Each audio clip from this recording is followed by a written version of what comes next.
Welcome back to another episode of There Will Be Duds. I'm TJ, and joining me, as always,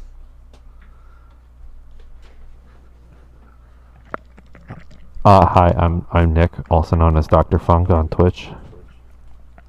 I'm Travis, as always.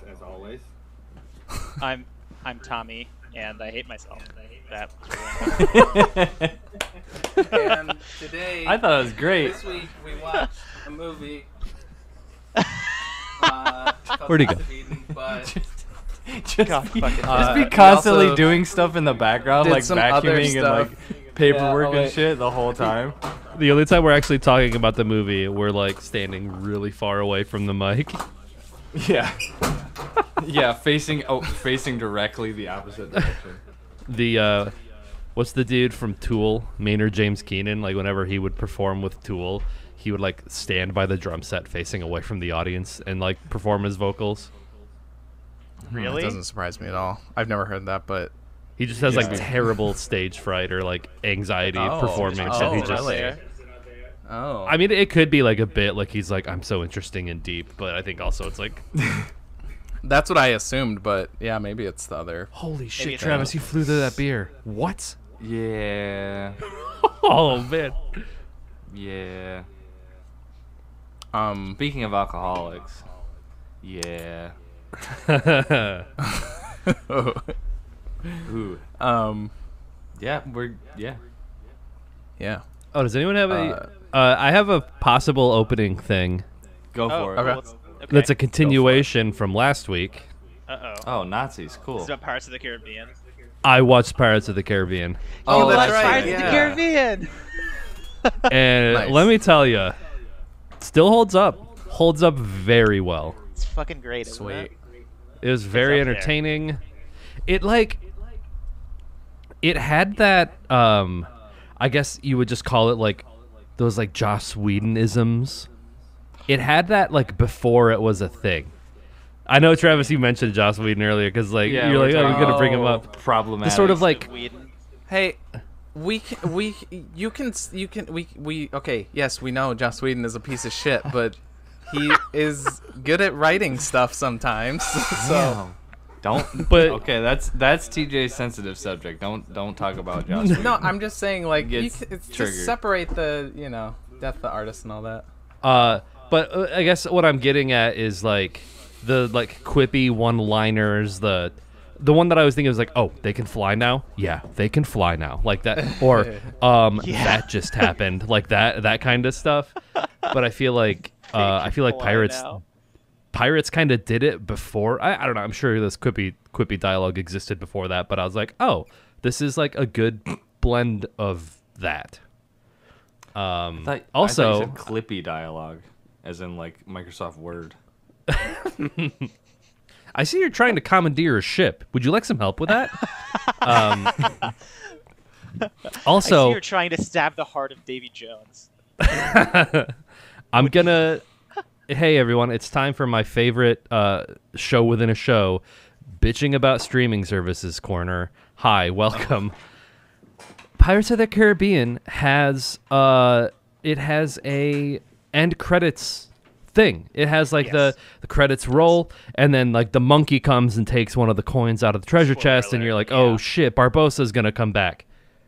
Streaming services are just like, when you get to a certain point of the end credits, the credits get really small in the little corner, and then it's like, hey, you lazy sack of shit, you're gonna keep watching, right? You're gonna and it's like they totally like destroys any sort of like, oh my god, the after credits sequence. Like, I know it's more effective in like a movie theater, but the fact that they just like, I don't What know, streaming service did you use? Disney Plus. So it's like, Really? It didn't do Hey. that for me when I watched it. I don't know. guess it's Maybe it's like- a setting that I don't. Maybe it's a Also, setting that I haven't turned maybe off. I might have actually fast-forwarded through the credits to get to the end. Well, I tried. Well, you see, what happened was we already missed it. I had to go back to the movie and then fast forward all the way through the credits again, and it got Oh to my near the end, God. and it did the thing again. It did the little mini Really? square. Yeah, That's fucked. which like I don't know. All of the Marvel stuff is on Disney, and Marvel is like known for the end credit sequences.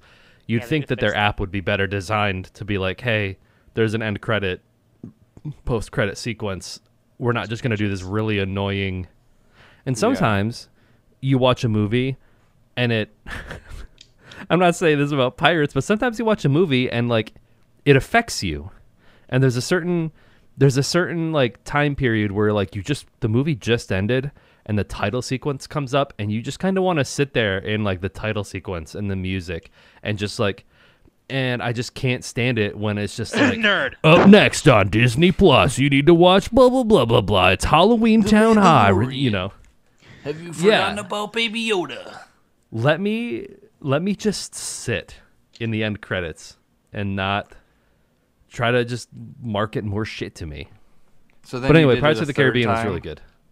You did What's it a that? third time, and then you did it a third time, and then it was like, just go watch it on YouTube. Just search Pirates 1 end credit scene. That's it. Yeah, because I mean it was like 15 seconds long, so I don't know why I went through all of the effort to try to get to it. But yeah, Johnny Depp was great. Orlando not the Bloom was same. great. Keira Knightley was great. Swing. Yeah, Sure. I think that like that character of Jack Sparrow is like it's almost like I think because there's been so many sequels now and like it's definitely not as appreciated now, but like at the time like he was nominated for Best Actor Really? or supporting or something like that. Oh, really? For And- Pirates? What? Yeah, and like you got to think like when like that came out, like that was pretty much a wholly original character. So like Yeah, that's true. that's like so much of that is Johnny Depp, and like you really have to like it's kind of like a Heath Ledger Joker, like one of those characters that is just like completely born of that actor, just like putting like so much. Yeah. I don't know. I just those are two like big ones I can think of, like characters, like not like normal people, I guess.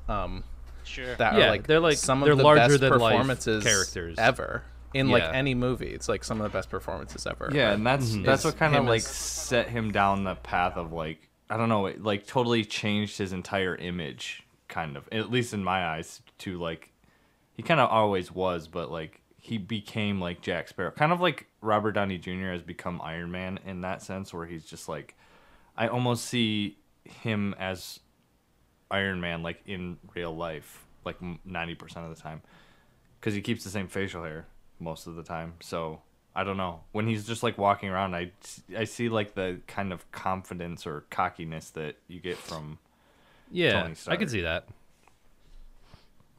Really, because all I see is the blackface character from Tropic Thunder. Wait, what do you? What He's were talking you- about Robert Downey Jr.'s Robert character in Downey Jr. Tropic Thunder. Oh. That's all I see him as. Even in Iron Man. Man, I don't see Wanna color talk about marks. a great so- movie. retard. that's a fucking great movie. Is that in the cup? Tropic Thunder. Tropic Thunder. I could put it in there. It I should mean, be in the I've great- never seen Is it. I've heard it's really good. What? Oh, you haven't? Put it in the I have cup. not Put it seen in the Tropic good It cup. Thunder. actually is pretty great. Put it Yeah, in the good It is cup. great, and Yeah, put it in the cup. If I'm not the only one saying this, but like it's a lot of people like it's one of those where like people will be like it's excluded from like I think like the blackface convo. Like it's a movie that like it's kind of like It's Always Sunny in Philadelphia. Yeah, I I was was gonna talking say about that. this on stream the other day because they do blackface in that show. Yeah. Yeah. Mac is like Danny Glover or whatever. In Oh Lethal yeah. Weapon and Oh stuff. god. Yikes. Yep. Yeah. Yeah. But like those both Tropic Thunder and It's Always Sunny, and It's Always Sunny tackles like a lot of touchy subjects. Oh yeah. Oh yeah. But There's the- some shit in the that way first that the season that's like. yeah, I was thinking the very Yeah. first episode is Charlie. Is it Charlie gets cancer or something like that? No, I thought the first That's episode- That's early on number in the 2. first episode. I thought the first one is episode was the gang one gets where. racist. Oh, that's it. Okay, yeah. So you go. Oh, I thought it was the one where they Um, tried to get Charlie's former gym teacher to like. Charlie got No, molested. that's like Yeah. Episode 4. I think that's That's later. season 1 too. But Okay. yeah. Okay. Yeah. Yeah. I'm actually watching through it right now. I just finished season 2. Oh, Yeah. nice. Have you seen them before? Or I've you seen just- I've seen some of them before, but I'm finding a lot of it is new to me. Like I just watched the season 2 finale is the one where Dennis and Dee find out about their biological father. And, Oh yeah. And he's like this really great dude, and fucking they Yeah. go into the hospital to like, cheer up the kids, the sick kids. Yeah, and shit. the red noses. And their mom's like, I don't see what we're trying to prove here. Yeah. He's so heart. You bastard. He's so heartbroken. He's like, I'm gonna need the noses back. It's such a great show. Oh man, that's my favorite show by far, hands down. The just extremes of assholery that they're able to put in the script is just. Well, I think that's kind of what TJ is getting at. Yeah. What I was getting at with both that and Tropic Thunder, it's like, it's because it's not saying haha, Robert Downey Jr. is playing a black guy and putting on a voice model. It's making fun of Robert Downey Jr.'s character for being a fucking idiot. Yeah. And It's Always Sunny isn't saying like, aha, it's funny that they're racist or sexist or whatever. It's like the characters just being shitheads, and like it doesn't paint them in a positive light. So it's like, it's almost like I don't know if it counts like a get out of jail free card or something, but like it's a weird like mental loophole where it's like, yeah, it doesn't feel as like bad because of how it's like writes around the subject or whatever. And also in the fiction, he's like had surgery to actually become black. It's not like he's painted black. So that's one thing. They also have an actual black man in the cast that is just like constantly calling him on shit. Like, yeah, exactly. It's like, yeah. Well, I was gonna say I think they do that in like 30 Rock too. I think like Jenna gets in blackface for a sketch with like Tracy Jordan, and like I don't know, because I know like I think it was like last summer. That was like one of the weirdest things to me was like last summer in like the response to like these riots and like these defund the police rallies and like all this kind of shit where all the corporations were just like, I know how to solve this problem. Let's get rid of TV show episodes that have problematic themes. That'll solve the problem. Like the Parks and Rec like one. Ken Jeong dressed up as a fictional character from Dungeons and Dragons. Not because even... it's the same, because it's black paint, even though it doesn't mean the same thing. Like that one pissed me off. Yeah, it's actual black, not like it's not ad bad because it's one of my least favorite episodes, but well, so that's crazy because like I had watched through Community like 3 or 4 times on Netflix without even realizing that episode existed. And so when they're like, oh, we're doing Dungeons and Dragons again, I thought it was like kind of like a bit like how Rick and Morty is like, oh, we're doing the Avengers or whatever the fuck, or what's it called, the Vindicators 2, and it's like they didn't actually do Vindicators 1. I thought they were doing that joke in Community, but not pulling it off as well. But no, they actually did a fucking episode with it, and I was like, I missed it. Oh my god! So it was exciting. That is kind of funny. Another episode that I'd never seen before. Well, that's funny because that made me think of even within Community, later in the season that the Dungeons and Dragons episode is in, they have a clip show episode where they're like recalling all of these things that they did that aren't in the show at all. So like the whole concept of that episode is like flashbacks to things that you never saw before. So yes, I remember the second D&D episode almost kind of would work without it, but except that there was an episode. So I still think it's dumb that they got rid of it for a really dumb reason. Like, the continuity. Circling back to my main point, this is all the more reason to buy physical media and dump streaming services because they can't take those episodes away if you own them. And also, that's how I watched the Dungeons and Dragons episode in my most recent watch through. That's also switch to sad, analog only fans. Call them up. They need work too. Lines. Some Make people it a have callback. sexy voices, but not sexy bodies, and they need money outlet. too. And why do we keep putting ourselves in these corners? Why do we keep doing this to ourselves? So No, we don't lay have to ourselves on do these- this. on these bringing bed it of back, bringing it nails back. and- Pretty It's soon kind it's gonna be we're gonna be under the recommended list of like Ben Shapiro. It's gonna be like, No. hey, you like this podcast, listen to this one. No. Yeah, all the Says assholes Ibaka. listen to our podcast. Yeah. Sorry, listeners, we think you're great. And we need a moose that's not you because you're in the show obviously, like we need another moose to clip us out of context going like blackface is okay. Yeah. Yes, there it is. Yeah. Yeah, let it be known. Every time Moose has ever clipped me saying something stupid, it's out of context, and I'm actually very smart. Okay, sure. That shit I said about Definitely smegma, I was proving it really today. smart about that. Whoa, Papa Moose? Pomplamoose? Hey, pamplemousse. Yeah, flank steak for dinner. So, See, yeah, that this is was why my I come intro up. topic. Wait, I can't flank wait. steak? Yeah. That's so Yeah, Texas. dude. That's such a Texas Right. shit. Like, Is we that- just have steak I, like I that come every home night. for my dad's cooking and to do free laundry for free. He's like I don't right actually outside care your about room parents at right all. now. He's right Oh. outside your room. He's Sorry, like, Dad, I I don't love have you." Twitch. I don't know how Twitch works, so I just watch the show from here, like right outside the door. Yikes! Yeah, he's getting it straight from the tap. Yeah. This is the raw, So, uncut, I- unfiltered. Until have we an do our idea I'm first trying to live get show, across. right? Yeah. Oh yeah. There we Yeah. go. What the fuck am I talking about? Oh yeah, We're taking yeah. There Will Be Duds on the road. buying all of the fucking movies and TV shows that you want to watch. That sounds expensive. Buy As secondhand? Secondhand. Okay, so And- let's say I buy Or pirate it. two movies for $6 each or $8 each. You know, Mhm. then that's Spending like too much a on Netflix DVDs, huh? subscription. You know, so like I need to.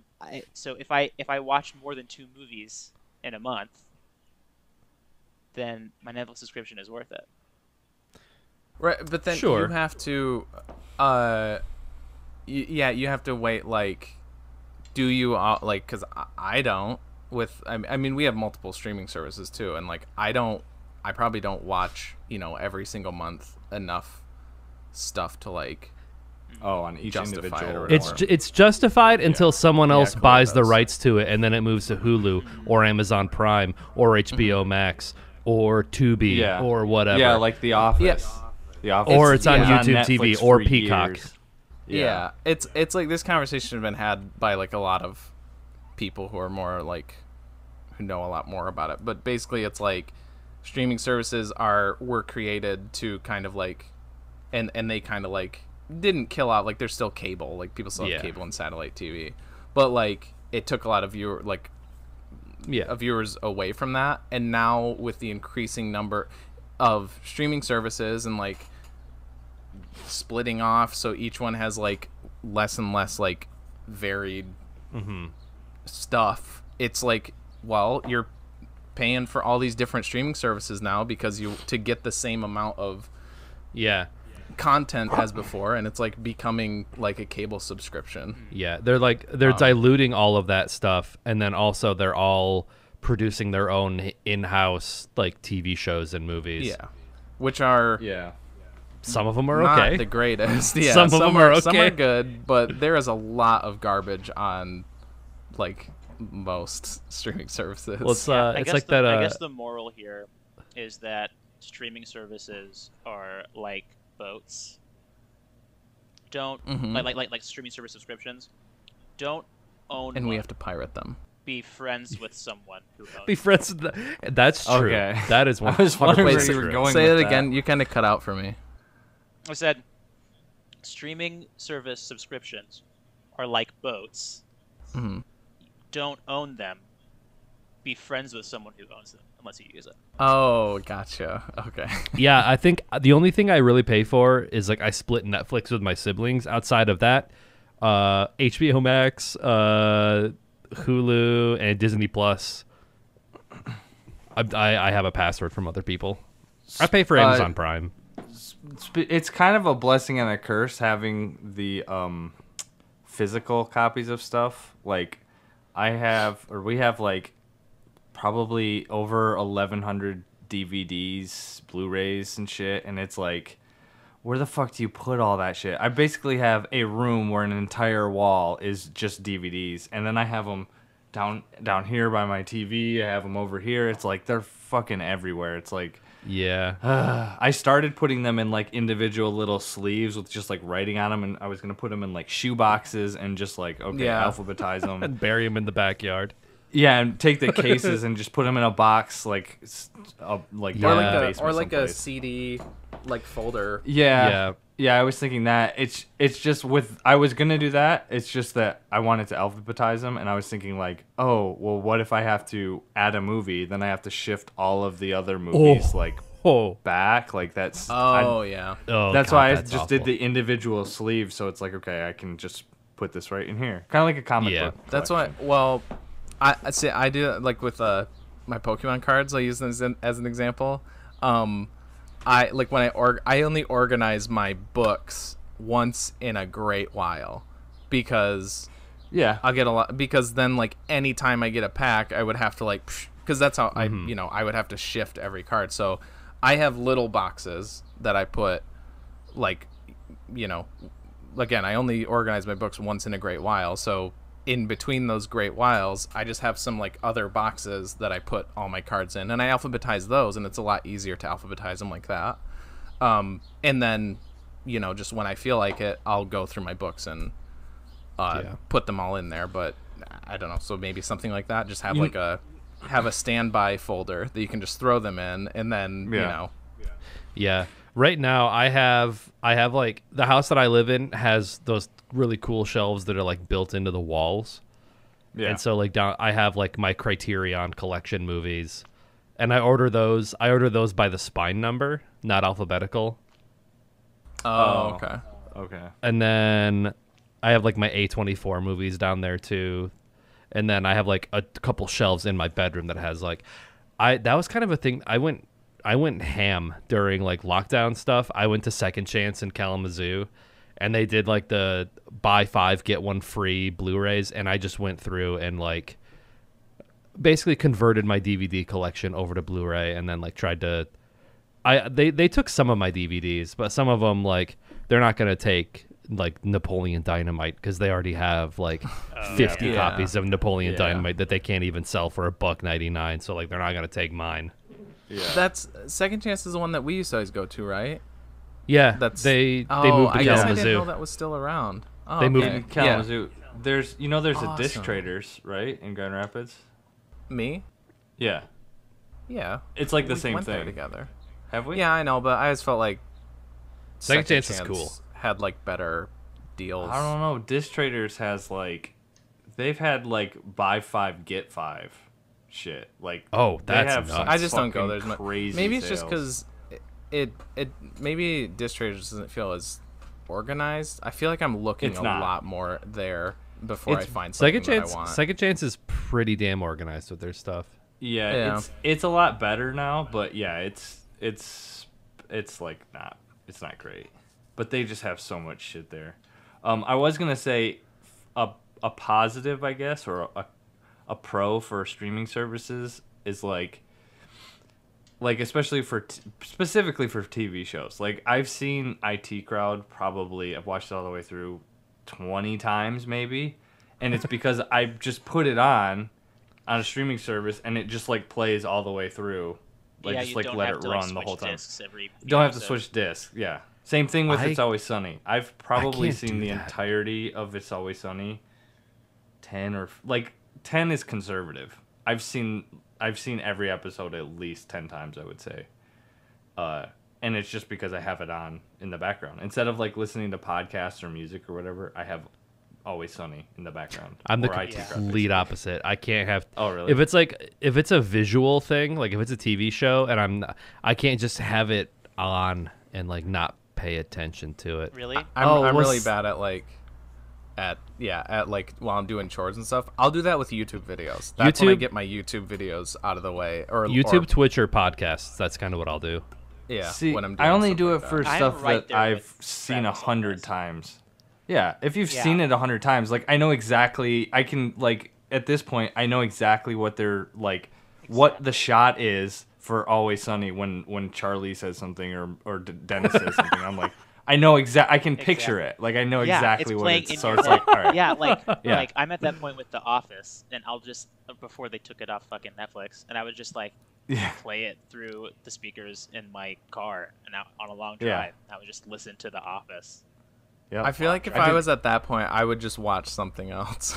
I did it with Scott Pilgrim, but you're not watching. That's the thing. You're not watching. It's just like background noise. Instead of music, it's just something that's so funny. only in the cases where every time I'd come home and do dishes, I'd put on Breaking Bad, and now for whatever reason, every time I look at my dishes, I just want to kill myself. I'm like that already. So. I just want to do some fucking crystal. I mentioned the Pavlov's Pavlov's streaming service. I don't know. So this week we all watched East of Eden, a movie from 1955 directed by Elia Kazan. It tells the story. It's an adaptation of the John Steinbeck novel of the same name. It tells the story of primarily Cal Trask, but kind of the Trask family. The father's trying to make it rich with his lettuce farming. What? I think it's more his ice. I didn't think it was ice. Yeah. He's not trying to be rich. He's trying to make money. He's not trying to make. Made me laugh. That's true. Yeah. He's trying to improve the world. Yeah, make it a I was better trying place. to. He wants to make a difference. Whatever. Their dad's a lettuce farmer. I don't give a shit. And all right, Joss Cal Whedon, lettuce. Don't talk about those around TJ. Cal is a troubled youth who is vying for his father's approval, and I guess it just kind of tells the story of their relationship, him and his brother and him and his father. It's a retelling of Cain and Abel. In a way, yes. Yeah. I mean, and his brother's girlfriend. And his brother's girlfriend. Wow. Hey. Wow. Ay. So, speaking of, I have pulled up here an excerpt from the Holy Bible. Okay. You know, the Why? one that God wrote. Because I think Moose's book it'll report. help.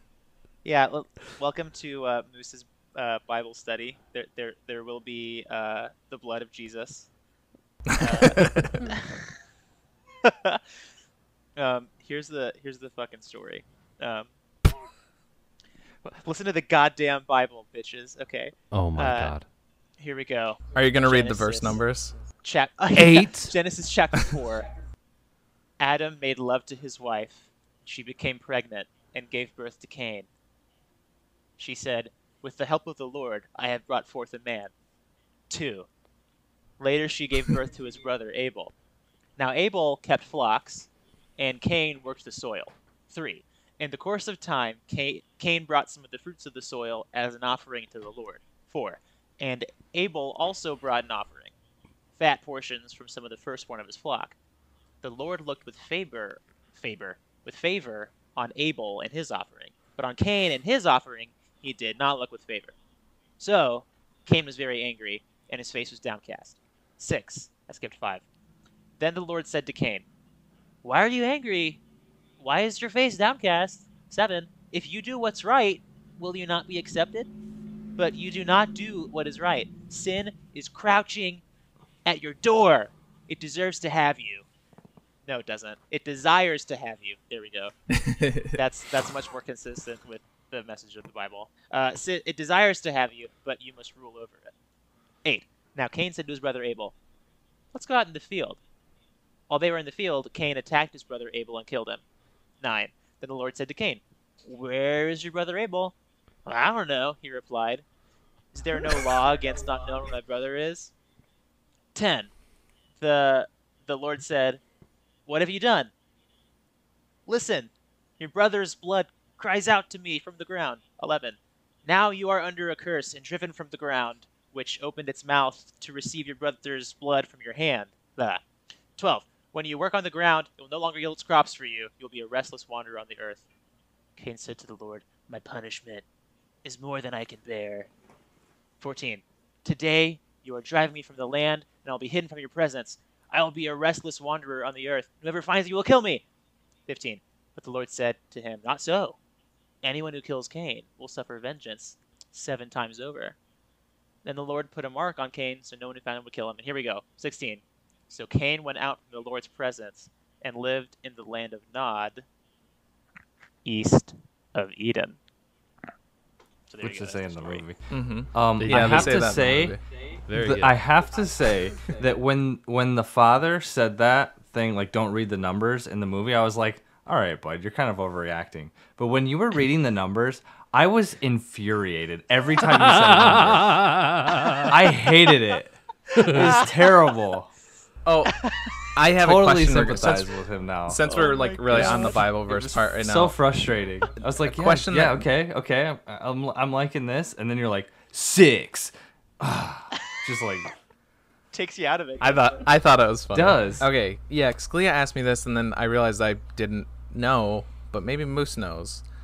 He kept. I don't know if that was just part of the verse. I couldn't tell because I wasn't exactly sure what he was saying. Selah. But it was Selah. Yeah. Mm-hmm. It's in the Psalms. Okay, here we go. Nerdy Bible boy moment. In the Psalms, like they're like a book of songs, like that people like. So it's the sing okay. them. And so, all right. Selah is like a musical term. Right.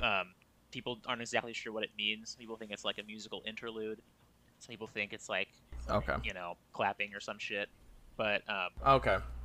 But yeah, it's always. I feel like if I had read the verses, it would have like clicked to me. But just hearing it in the movie, I couldn't tell what he was saying there. So. Yeah, normally they're like. Yeah, it sounded in like a Selah. different, in a different, like maybe like italicized or something, and so you just like skip over it with your eyes. You don't see it, don't pay attention to it. But yeah. Man, Kelly says Old Testament in the original scrolls in the Hebrew, they actually italicized the word Selah, so that way you knew not to read it. Kelly says that she's known it to be like a pause, like almost like a rest, like in music. Yeah. Oh yeah, that could be it. There's that is a definitely a plausible Okay. idea, So but nobody knows for bringing this back around to pirates, I thought that James Dean at the beginning of it, like he was giving me very big like maybe not Jack Sparrow vibes, but like certainly Johnny Depp vibes. And like I thought like maybe he was supposed to be like mentally handicapped or something, or drunk, because he was just kind of like doing the like drunken master Jackie Chan walk, and I was like, what the fuck is wrong with this dude? Yeah, I think Travis and I are on the same wavelength about this, because all of his mannerisms and the way that he spoke, like I'm sure in their time it was like, I think because like obviously I think he's supposed to be like mysterious and brooding and like the bad boy, but I was just like, is he autistic? Is that like yeah, like yeah? I literally thought, I was like, because he's just the way he does things is so oddball. He's so weird. He's so Counterpoint. like, I don't know how old he was supposed to be either. Like that's part of it, I guess. I think He's they're like, teenagers. I'm not sure. he seemed like how old 35.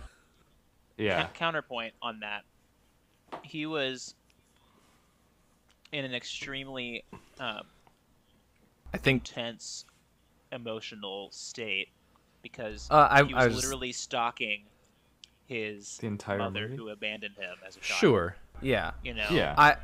I was thinking that as well. Yeah, for especially like the opening couple of scenes, but yeah, like you have to put it in the like context. This is like, it's a very weird moment to jump into the story. It's right after he found out about his mother and that he's been lied to his whole life. He's having a very like emotional day.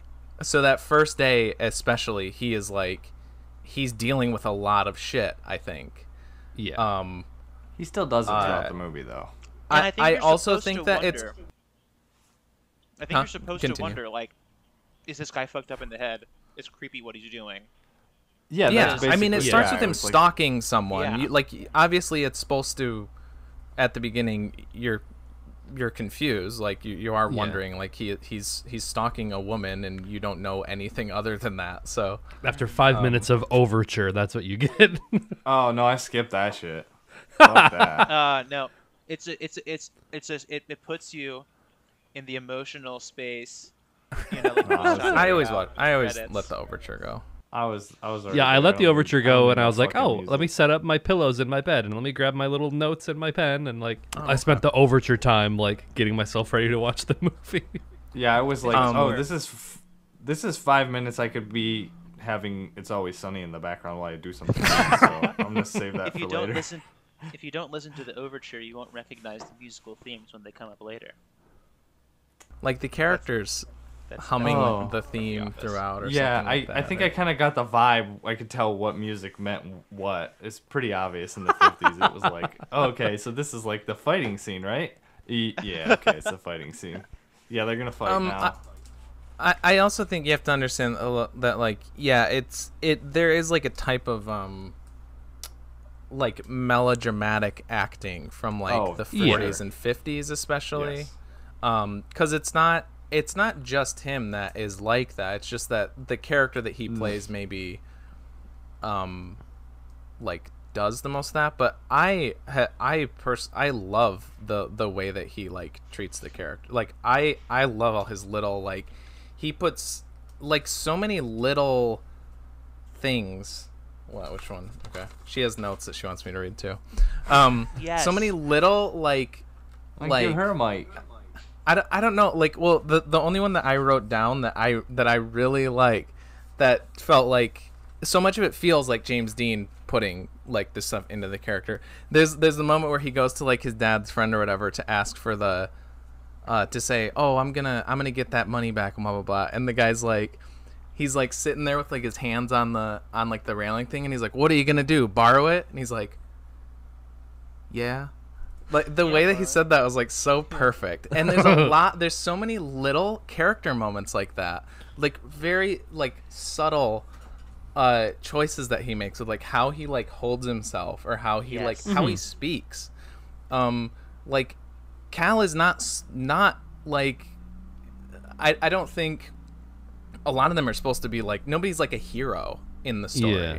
Sure. They're all kind of like troubled in their own ways. I think he's the most extreme example of that, because he's felt unloved his entire life. Kalia had mentioned too that she said in the book, characters like mental state, like a lot of characters' mental states are like called into question. So it's probably just like a theme. Like think of characters in other Steinbeck books. Like Lenny is like he's like the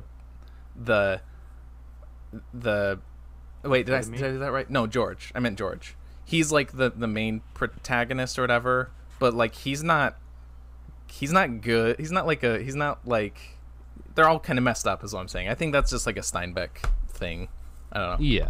I'll let someone else talk for a little bit now. Yeah. So the James Dean acting choices thing, there's something that he does consistently throughout the movie.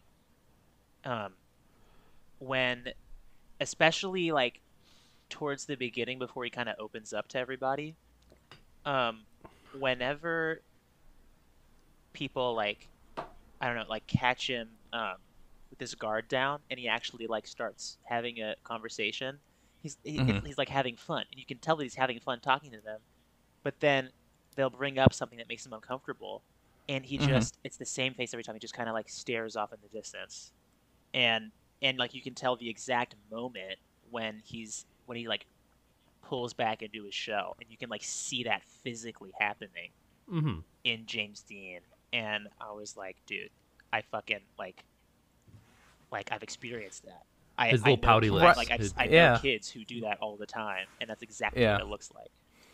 Yeah, there's a scene where he kind of steals his brother's lunch from his future fiance. Oh, yeah. His future Yeah. wife.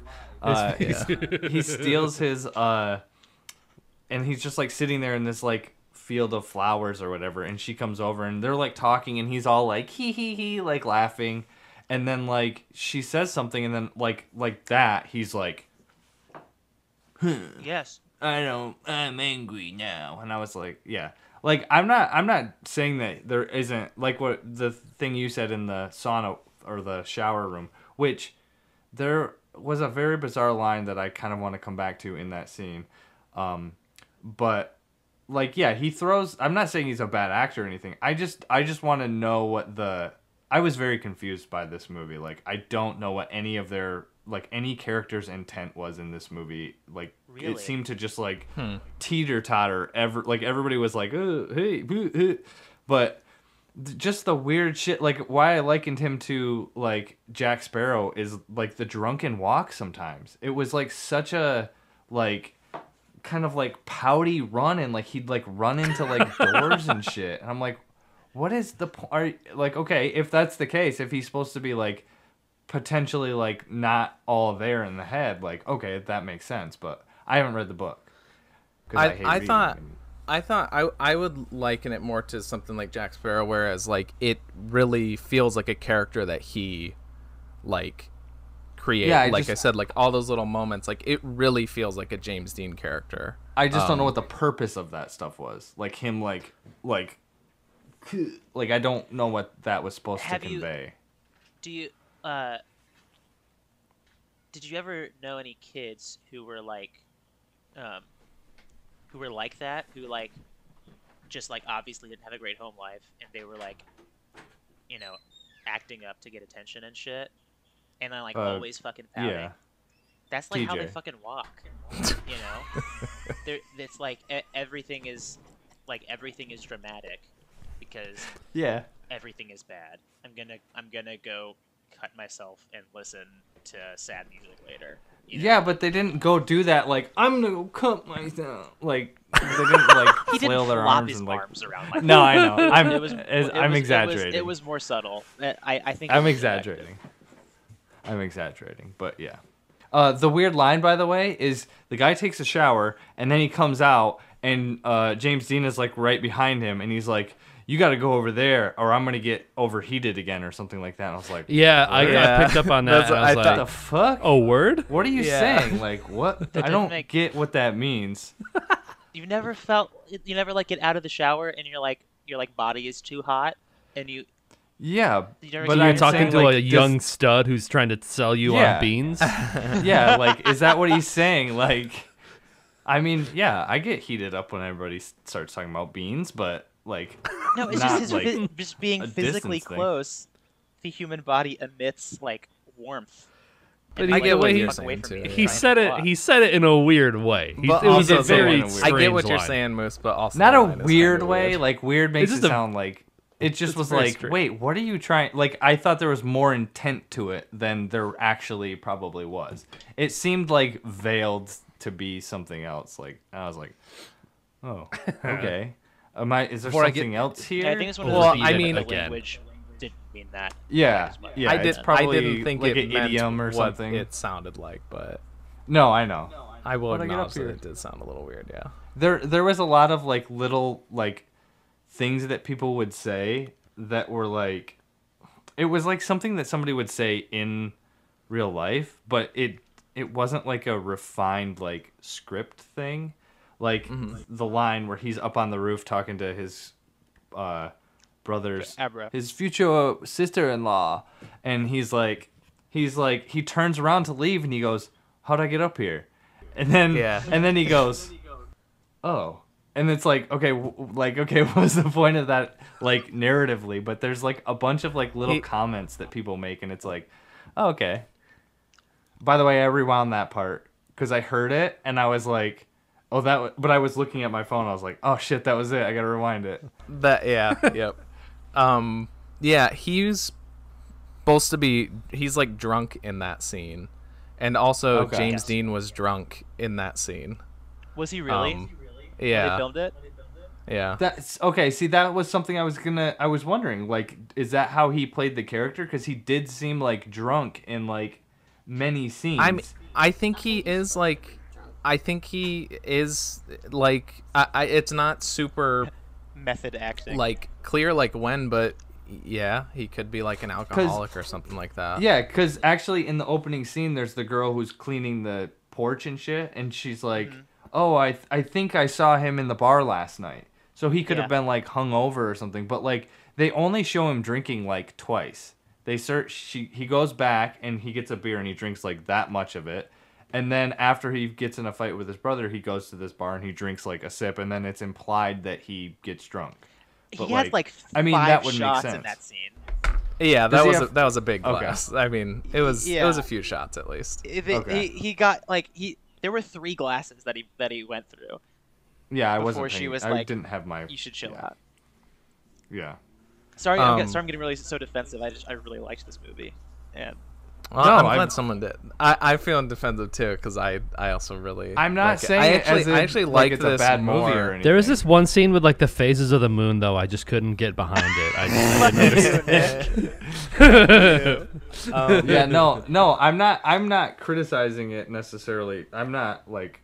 I think I don't watching think it in it a was, like, bad. I 2021 didn't hate it. context, I think watching Yeah. it, you know, Also, I know I do want to let Nick talk. So I haven't really talked to him, but Yeah, I I just don't. wanted to say that like I'm this gonna is let like you the finish third first. or fourth time I've seen this, and this is the first time that I really liked this movie. I should say, like, really, the first couple times and maybe it's just because I sat down and made myself really watch it like I'm trying to do with these, really pay attention to like the whole picture.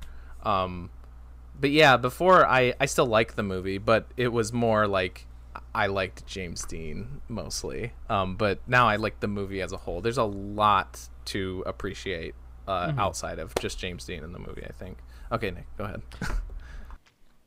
oh, I don't know if I remember. I was just saying like watching it in like 2021, probably like there's aspects of it, but I would know that are like weird and like dated. But I do want to say, like saying that the young boy needs to back off while you're naked because he's hot. gonna Yeah. overheat again.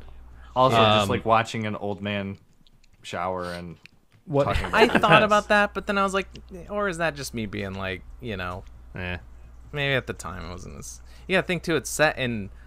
I always like takes me back to when there's movies from like 50 years ago that were set like a few decades before. Like it's Yeah. from the 50s, but it was set in 1917. And it's always Yeah. weird because I have to keep reminding myself, and it's not like a fault on the movie. Like I think when it's needed, the production design is good. But like I have to keep reminding myself, oh yeah, okay, this isn't set in the 50s. It's set in the teens. I don't know. I think Were I we had to gonna do let that Nick too. finish? Sorry. No, Yeah, we haven't. He hasn't even started. He his point. started. You guys are like in the weeds about a dude's Yeah. line about a towel. Yeah, that's what we do here. Oh no, I was just gonna say, yeah, I had to keep reminding myself of that too. It's like, oh, this is World War I, not World War II.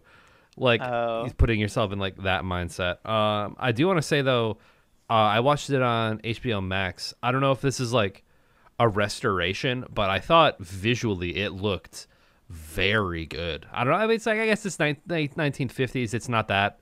I guess you think old movie from the 50s. You don't think of something. I don't know. It looked really, really crisp, and the colors seemed really good. And there were like some really, really cool camera shots that I liked. Like the scene at the end There's a when he's couple. on the swing, and like he's That's talking to really his dad. fun. Yeah. Like the way that the camera kind of like tracked him almost. Like, but it was, I don't know.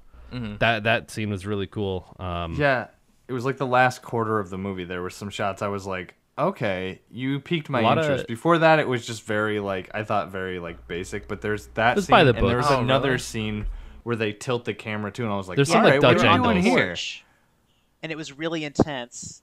And I forget what Yeah, was that's the happening. swing scene. It was the swing swing scene. They're doing this, And it, but there like- was a shot before that where they do like this tilted thing. Yeah, and it's I was tilted. like, it was yeah. on the porch. It was looking at the porch. Yeah, and no, there was somebody I'm sitting talking about a on the different.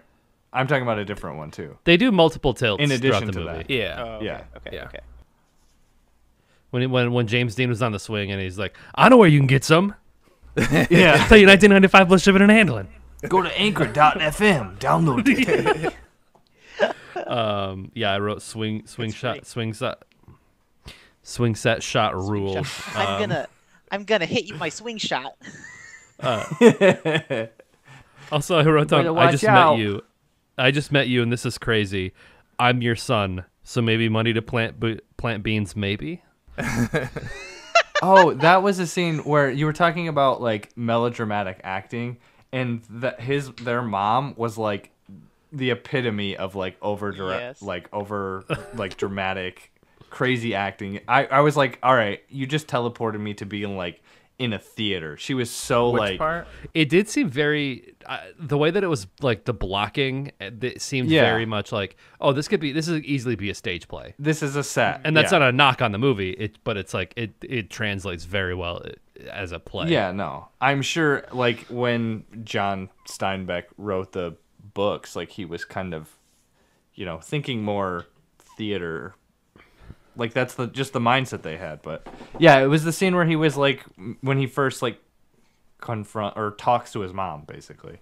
Where she just kind of like tells him off, or is it the one where they? No, where he asks her for money. Asks for the $5,000. And it's like that's like the longest scene with her, where she kind of like has like a monologue. I guess I don't remember. I thought she was good in that because I was thinking. I'm not saying she was bad. You guys, I guess I have a reputation that when I say something that's not like glowing, people think like, oh man, he fucking hated this shit. Melodramatic is often tied to like a negative response. No, you just said earlier that like this time period had like melodramatic acting. I'm just saying like she was like in this movie she was the most like melodramatic. It's also the way that you say it, Travis. I'm gonna be honest. The way that you talk about these things, you might not mean it, but it's like you have like a smirk to it. So it like it's like you're making fun of it. I smirk about a lot of things. So ladies and gentlemen, this is what happens when you do a movie podcast with your brother. Yeah, we know. Just figure out the way you say things. Travis, I have the same problem. I have the same problem with like sounding sincere. I've been told it sucks. Yeah. Travis McElroy does too. He talks about that in a bit. I know. I know. Well, my nickname is asshole. One of my nicknames is asshole. So. That sense. chick too, the one who played his mom, won Best Supporting Actress for this too. Oh, really? And Clea said it was like she said it was her first or one of her first movies too. Really? Well, that that just negates all of the Oscars now. Yeah. No. God. No, what I'm saying is like that is like what I think that's what she came up in, that kind of acting, and like she's like very good at that style of acting. Yeah. Tell you what, I came up every time James Dean was on the screen. Hold on. Let me smirk. She's like very good at it. Do your DreamWorks character like? Yes. No, because I mean, I think I even noticed that at the very beginning of the movie, which also there's like I think it was ADR'd because I definitely think I like. There's a lot. With him and Joe. Yeah, like the first guy that he talks with. Yeah, I was like, his lips weren't moving, but there's no way that's that guy's voice. But it was like watching a fucking Sergio Leone movie where like every line is like that. But I think that's another good example, and I think that was just maybe the trend in the 1950s. Like that was classical acting at the time. Was like, delivering your lines like this. Oh, come here, little young squirt. Like that was like how those lines were delivered, and it's not like a negative thing or a criticism, but I think I think that's like the melodrama that Travis is probably getting at is like this like somebody said melodrama earlier, and that's funny. What I was. It doesn't sound like a criticism when Nick's talking, but whenever Travis says something, it sounds I do like he's I do want to amend what I said about that scene with her. I think I meant to say that I didn't think it was melodramatic. Like it felt very like normal acting to me. I think that's where I was like a little. I think that's what I meant. I still stand by what I say about you seeming like you're making fun of stuff when you're not. But I did mean to say I didn't think she was melodramatic in that scene. Not I thought she was good. I thought she was good too. I think the melodrama comes less from her delivery of lines and more from like the sort of like he sits The down, so she heavy-handed stands monologue. up. He sits down, she stands up. Like you were never good. Yes, I guess. Yes, yeah. it's that, and her like it was like a lot of it was her mannerisms, how she like do these things. She had a and it's mannerism. I think that was the style at the time. I think that was like the style. That was like, you know, this is what actors do. And I think who both knows, can be maybe true. Maybe it's because she was playing opposite James Dean in that scene that she didn't seem as melodramatic to me. I don't know. I remember the whole movie up until that point. I was like, because I knew that she got the Oscar for it, and I was like, but why? Like, because up she's until not that point, in it a ton. she's not. It was just supporting actress, but up until that point, I was like, yeah, she's fine. And then when it got to that scene, I was like, okay, that's probably the scene that got her. It's like win. Anthony Hopkins only being in like 10 minutes of Silence of the Lambs total. Yeah, but he got lead actor for that, which is fucking insane. Yeah, that is wild. That is wild.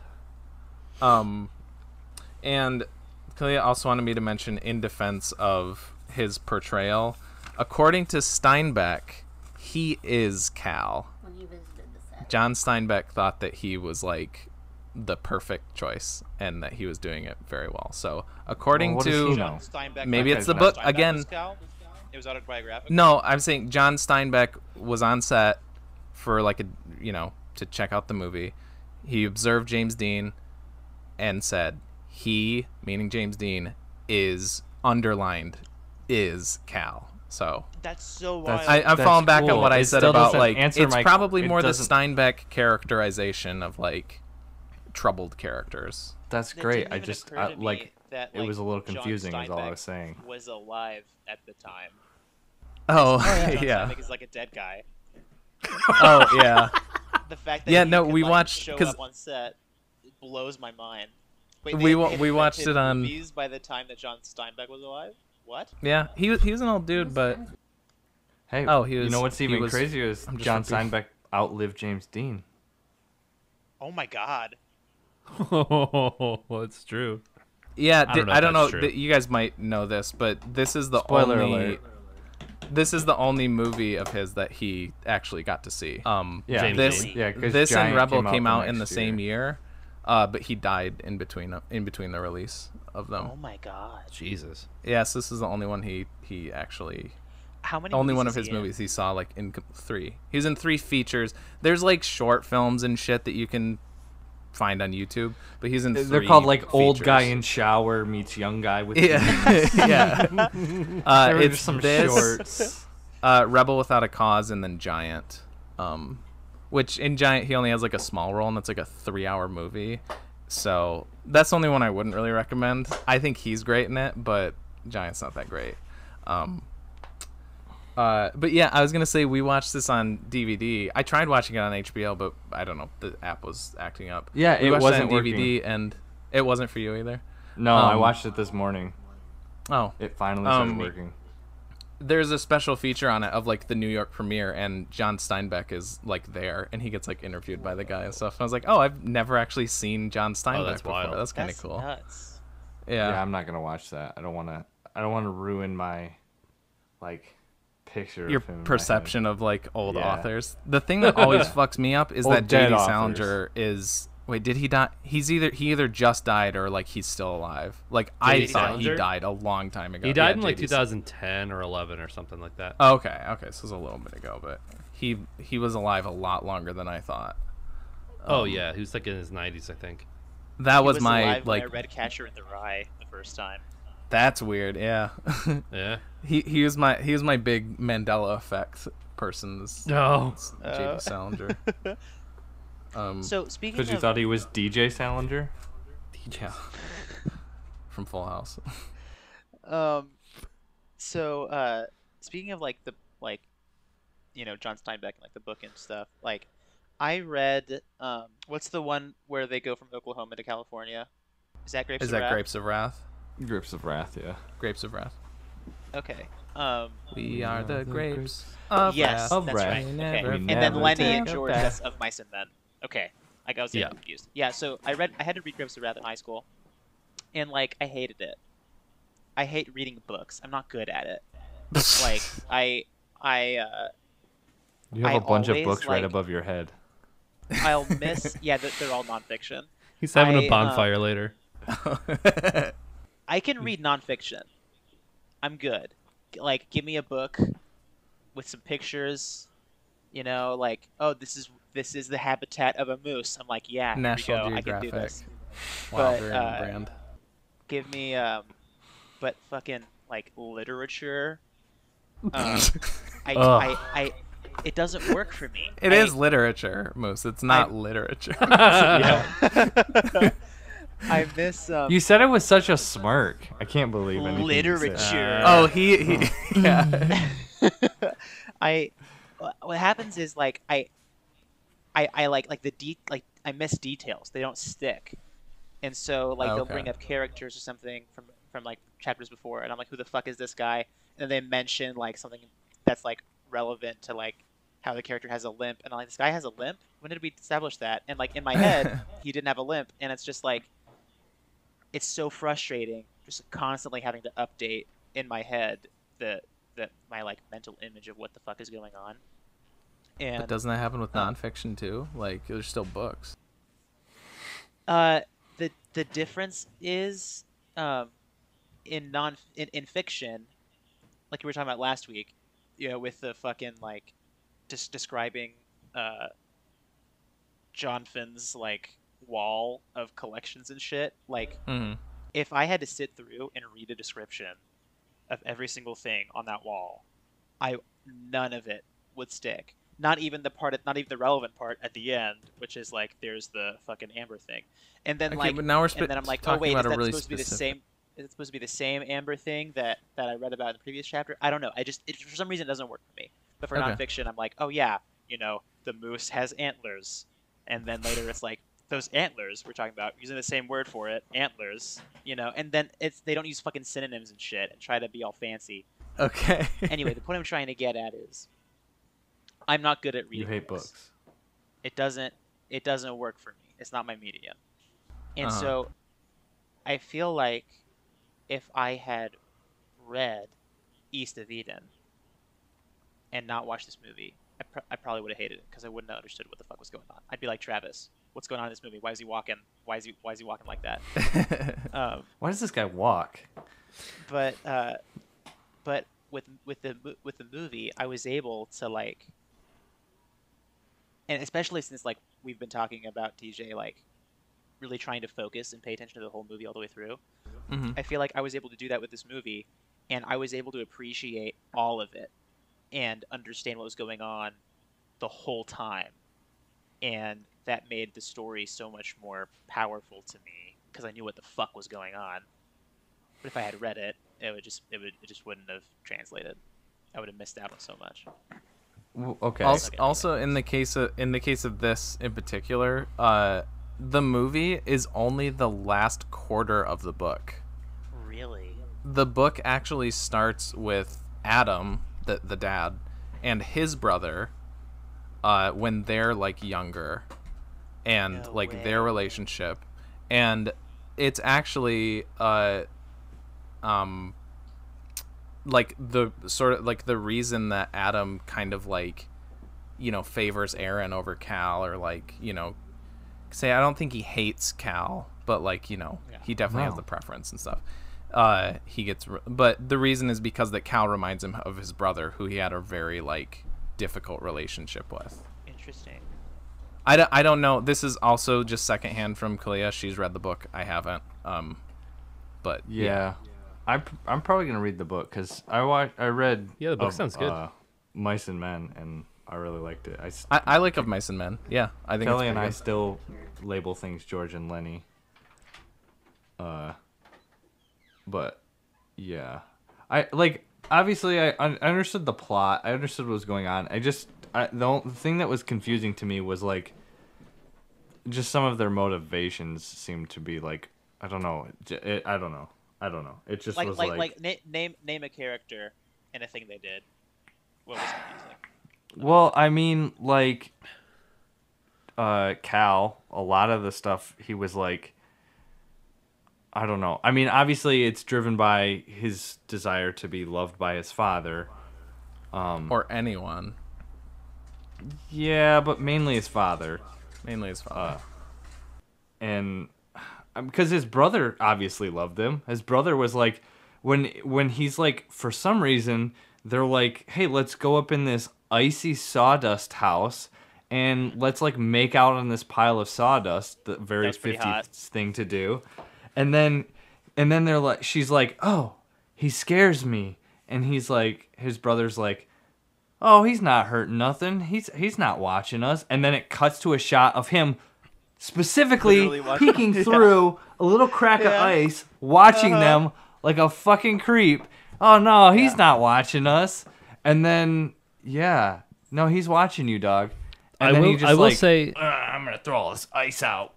Yeah, I will say my perception of like the two characters definitely did switch halfway. I guess the more time we spent with Cal, the more I liked him. But at the very beginning, I'm just like, again, dude is like acting like a literal child, and like I understand I understand it's because he found out who his mom is, but like the scene where he's like throwing the ice down the chute, I'm like, what is going on right now? No, I agree. Like I even mentioned this to Clea too, that I was like, it's like the first day. Yeah. To like the icing, it is a lot. And I was like, I had the same thoughts, even having seen the movie before. I was like, he's really and freaking out or whatever. And it's like, I do think his brother was much more patient with him and seemed to be more understanding at the very beginning. Yeah. But I think the more that Cal kind of, I guess, became his own person and sort of like was working on his whole identity of like, am I a good guy or am I a bad guy? Like that kind of thing.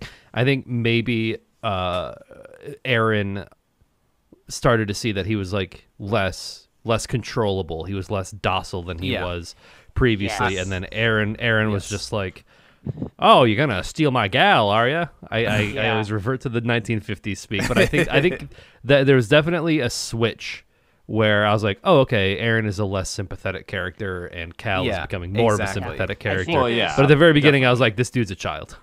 Yeah. I think there's two other factors going on inside of Aaron that really affected, that really hurt his relationship with Cal. Yeah, you mentioned the whole like girl thing, and it's like, yeah, he's not as controllable now. He's like getting after my girl. What the fuck? You know, I'm not prepared for this. But also, she's kind of doing it on her own accord too. Absolutely, like denying her agency entirely. I have never talked to any of my friends as close as she like. Oh yeah, there was like one of the I think it was like the scene at the fair for sure. But the scene where she brings Aaron the lunch and then she's hanging out with him, it's like I feel like their nose. She's like right up in his face, talking to each other. Yeah, she also like rubs the flour on his nose when they're like at the flower field or whatever. She's just like screaming, "Fuck me!" That's like she's like literally screaming it. Yeah, I asked Clea after the flower scene. I was like, is she like into him? And like, is that why she was like so like? I mean, he was kind of being creepy in that ice house scene, but like, is that why she was so like drawn to him right away? Is she like attracted to him? But she said that it's just like the sort of playful teen. I think you could. That is true. There is a lot of time. I think that's true. Obviously, obviously, for her to go from like hard creeped out and like showing himself as like a valuable contributor. I think both can be true. It could just be playful banter, but also I think the conversation at the Ferris wheel kind of reveals her character a little bit, where she's like, Aaron is so good and moral and upstanding, and I'm just afraid that I'm not. Mm-hmm. And I think that leads into their kiss too. So at that point, for sure.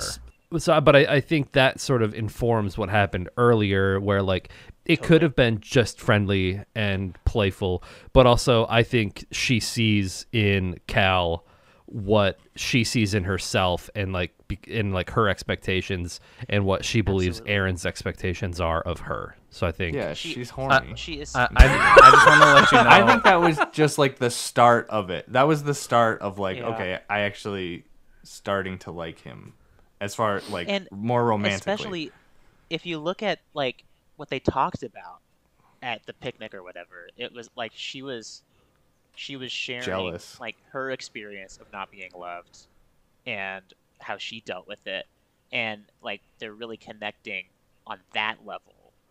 because she was about acting that like a child topic. too. Yeah, I just wanted to say, Nick, that when you were like talking about the Ferris wheel thing, Kalia's like right off camera. She was going, yeah. So yeah. Kalia approved. I think you were So you have correct it on that. correct. We can say that you had the right answer on that one. Ding ding ding ding ding. Oh, The correct opinion. the second factor in Aaron affecting, how he went off the deep end was his growing disillusionment with the war and with the world in general. And here's what I think was going on there. Because like, sorry, I'm chewing my meat here, my tough got the flank steak. Texas steak. So like, Cain and Abel, good, bad, and good, right? So Aaron's the good one, and he grew up kind of in this like bubble that his dad provided for him of like, this is what it means to be good. This is how to be a good person. This is what the world is like. And I think through like Aaron's arc is, I really identify with it because it's like he's learning that the world isn't what he thought it was, and that being good, quote unquote good, isn't producing the results that you would expect. So like he's got like, so it's like how can he incorporate into his like worldview the fact that people are, that thousands and thousands and thousands of people are dying in this war in Europe, and how can he incorporate the fact that his dad, who's fucking like God to him, the paragon of goodness, and to say, okay, I don't know what paragon means. The epitome of goodness. I shouldn't use words that I don't know what mean. I think Yeah. Paragon works. Both work. Yeah. Okay. The Maybe if polygon you read of some more goodness. books. Yeah. And, The polywag. it's a triangle, by the way. The side Yeah, of the side, the Arcanine, the Articuno of goodness. yeah. So his dad is the Articuno of goodness, and said that and had lied to him about his mother, Uh-huh. and not only that, but this mother, who's like he came from, is like running a bar and a whorehouse, and like that's And she's like, a prostitute too. how Was. I didn't catch that. I just said, and she was a prostitute too. I don't know. Sorry, I caught what you said, but I didn't catch that fact from watching the Oh, gotcha. That might have been more of a like. They first they like quarters of the allude book to thing. it. They kind of allude Anyway, to it. so that it's, so yeah. like Yeah.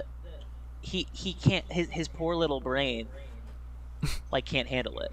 He hasn't matured past good people do good things Yeah. and bad people Yeah. do bad things.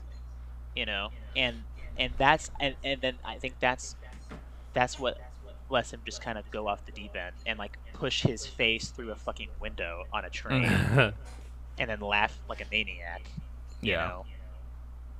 How's Annie? Yeah, the sad part is that he goes to the war and dies, and that's how his story ends. Does Yeah, it make that I've- more? I assume that's what happened. I assume like, too, especially with like the biblical thing. It's like, oh, we're supposed to assume that is Cain killing he his dies. brother. Right. I sending him off to actually war to thought die. when he pushed when Cal pushes him into their mother, she like Oh. hits the chair and she like goes limp. I thought it was gonna be that like he kind of set him up as like the murderer to his mother. Like, I thought he was gonna go to jail. I thought that's how his story was gonna end. They bonk heads. Yeah, they do. Yeah. Yeah. To bring back the cool shots too. They're like, let's pull a George Harrison. Another really cool shot in that movie is after he shuts the door on them, and there's like it's like shot of the floor and like his long shadow like walking down the hallway. Yes. All really weird, and he's like he like turns his head, so he says that he like rolls against the door or something like that.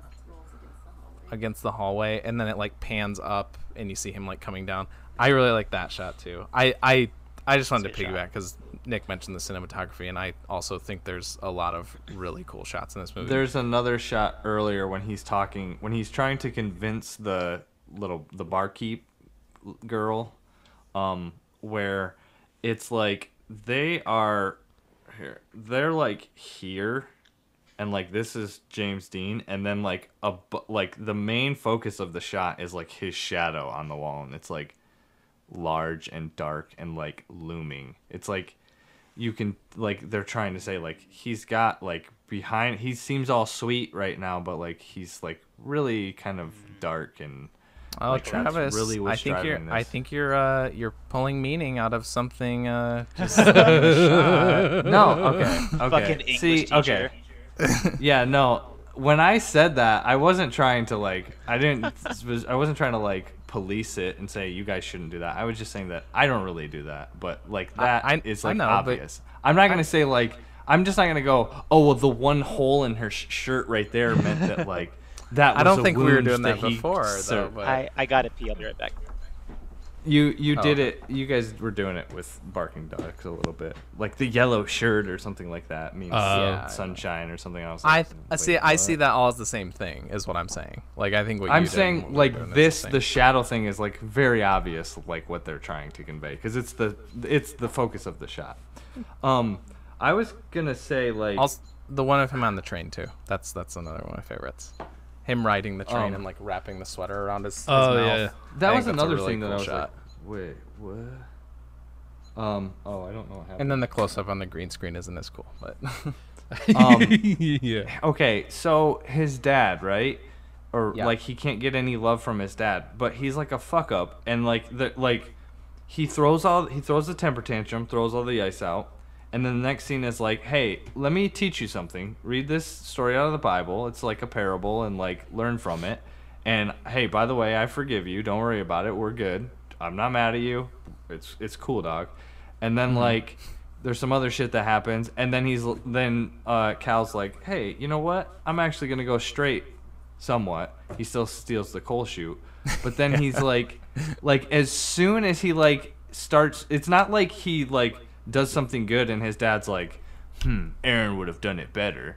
He's like, as soon as he does something good, he's like, hey, you're really good. Thanks a lot. That's ingenious. It's not like his dad is so withholding of any of his love that he's like, it's just that he's a fuck up. Like that's what I got from it, was like, you're a dick. well, Like that's why your dad doesn't love you.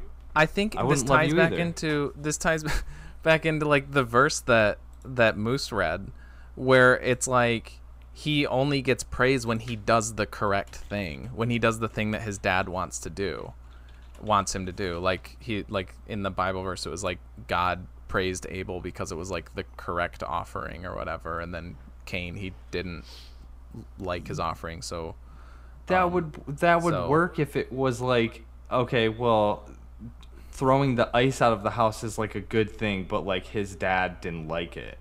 I don't think he was doing that like for No, I know. I'm just saying they don't show it like that. They don't show him doing something that's like kind of like objectively good, but his dad doesn't necessarily approve of it, and he's like, oh, well, I don't love you because that's not good. Besides the money thing, which there is some hypocrisy there, because like his dad's like, oh, I wouldn't want to profit off of this war.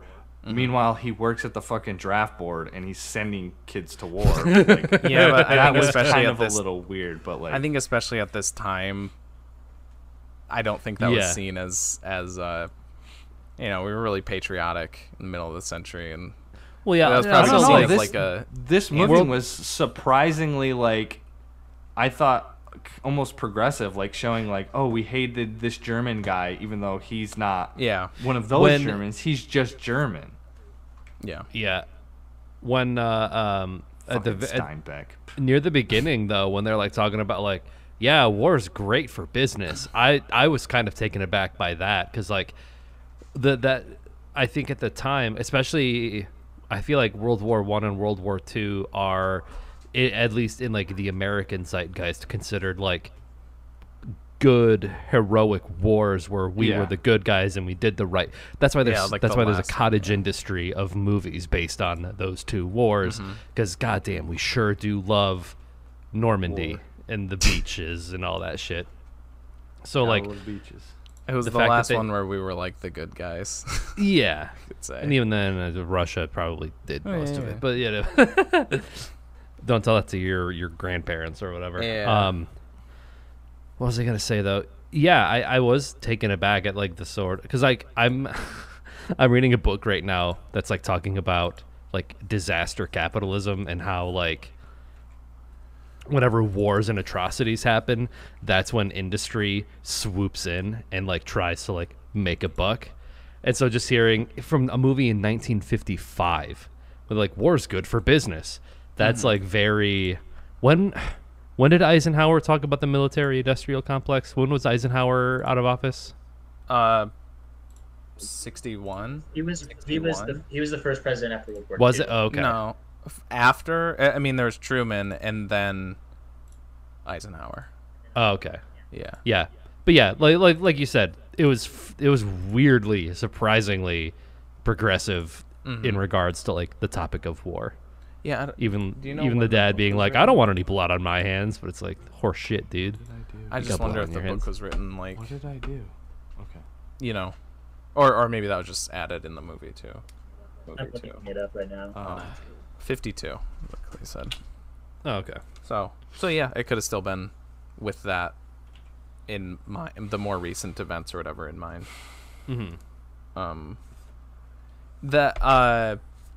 And yeah, I thought the Can't hear anything. yeah the birthday scene too, like that one always stuck out to me for reasons, but like I think again really watching the movie like as a whole, that scene's like heartbreaking when he's like Yeah. when his dad's like, because at that point it is like the first time where like his dad is like happy, like he's like that conflicting like reaction from his dad where he's like, oh, like I'm glad you did this for me, but like I don't approve of like how you did it and whatever, and like just like that's kind of like one half of or whatever of like the emotional climax of the movie, and I think it was like really well done. And also one of the tidbits that I did remember that Clea still wrote down, but I did remember this, is that after his dad rejects the money, James Dean was supposed to punch him and then like run out.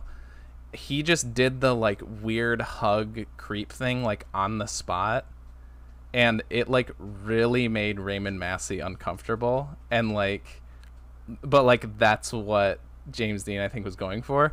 And I think from what I remember is like Elia Kazan was very like gung-ho about letting, which was kind of like a progressive thing for a director to do at the time when movies were a lot more factory made kind of, but he was all for just kind of like letting James Dean do his thing. And because like a lot of his character is like improvised with like stuff like that. But Raymond Massey, who was more of like a director's actor, kind of hated James Dean because of shit that he would do like that. Like I meant to bring this up the other couple times we were talking about the Bible verse scene, but to get Raymond Massey more pissed off, James Dean was like swearing under his breath in between the Bible verses, and Raymond Massey is very like super Christian, so he thought that was like really offensive, but he like kept swearing as he was reading the Bible verses. Who's Raymond Massey? Is he the actor or The the actor who plays the dad? Yeah. Well, I think even like the birthday scene also, it's almost like a role reversal for Cal and Aaron, where like the body language even between like the dad and Cal, like, oh, it's a surprise birthday party, and they're like kind of talking and jovial, you know, laughing and kind of joking with each other, and then that's where Aaron is in the background and he's all like moody and brooding and just kind of glaring, and that's when he, you know, undercuts the whole thing by like, oh yeah, well, we're engaged.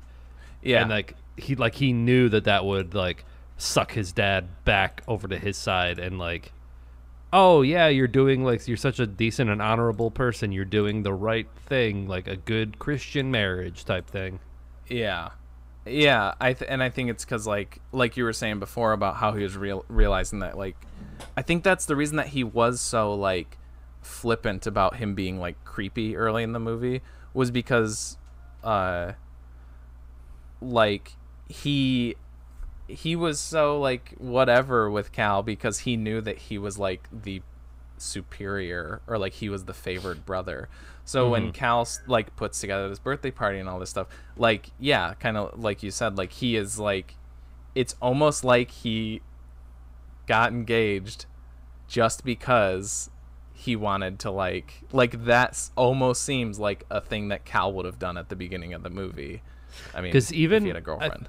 Because I feel like even when Aaron was like, we're engaged, I feel like Abra even like gives him like a, oh yeah, no, she wasn't, yeah, she didn't know, and she like wasn't wasn't all for that at that point. But they were actually engaged. Well, what, Travis? They were engaged though, right? Like, that's how I read it. That what? Read it as they were engaged, but they weren't planning on telling you. Telling anybody. Okay, that's what I thought. Oh, maybe. Yeah, this whole fucking like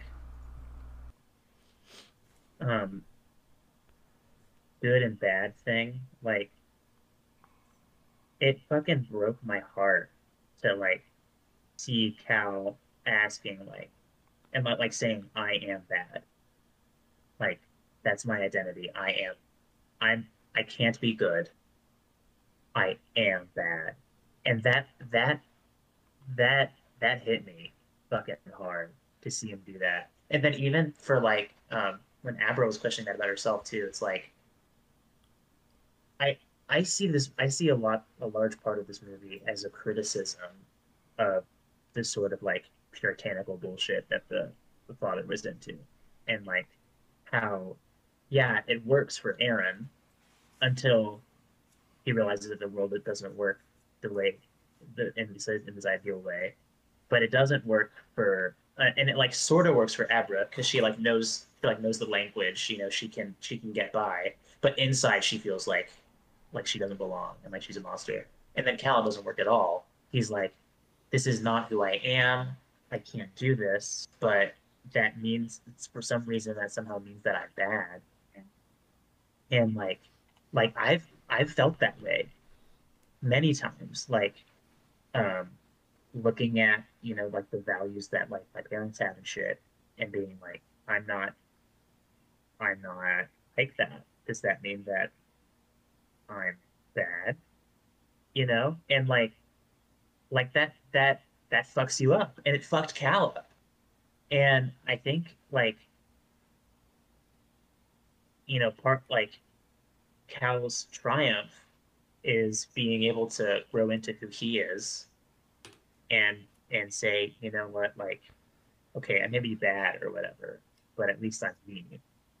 You know, I don't know, maybe I'm putting too much of myself into like this movie. Like the Wreck-It Ralph, like, I'm bad and that's good. Just because you're a bad guy doesn't mean you're a bad guy. Yeah.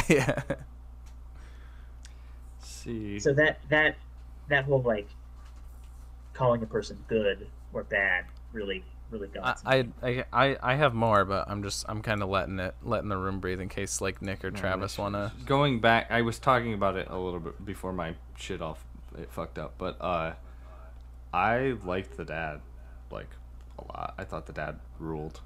What do you mean? I don't think he was like unfair necessarily. Like, Oh, maybe he has like stricter values. Like he didn't like that his wife wanted to like be a prostitute and run a whorehouse. Like, okay, that's fine, that's cool. I don't think that's why she left him either. I think she just didn't want to be confined to like a farm. yeah. And she did it by shooting him. So like, all right, cool. But then like, he's constantly like kind of being slighted by either Cal or Aaron, depending on what point of the movie we're at. Mm-hmm. And he is so quick to forgive them and be like welcome them like openly, like, hey, you threw out like my whole this whole thing about the ice is like to feel like I've done something. I'm trying to like improve the world, and you kind of fucked up that a little bit. But like, hey, you know what? I forgive you.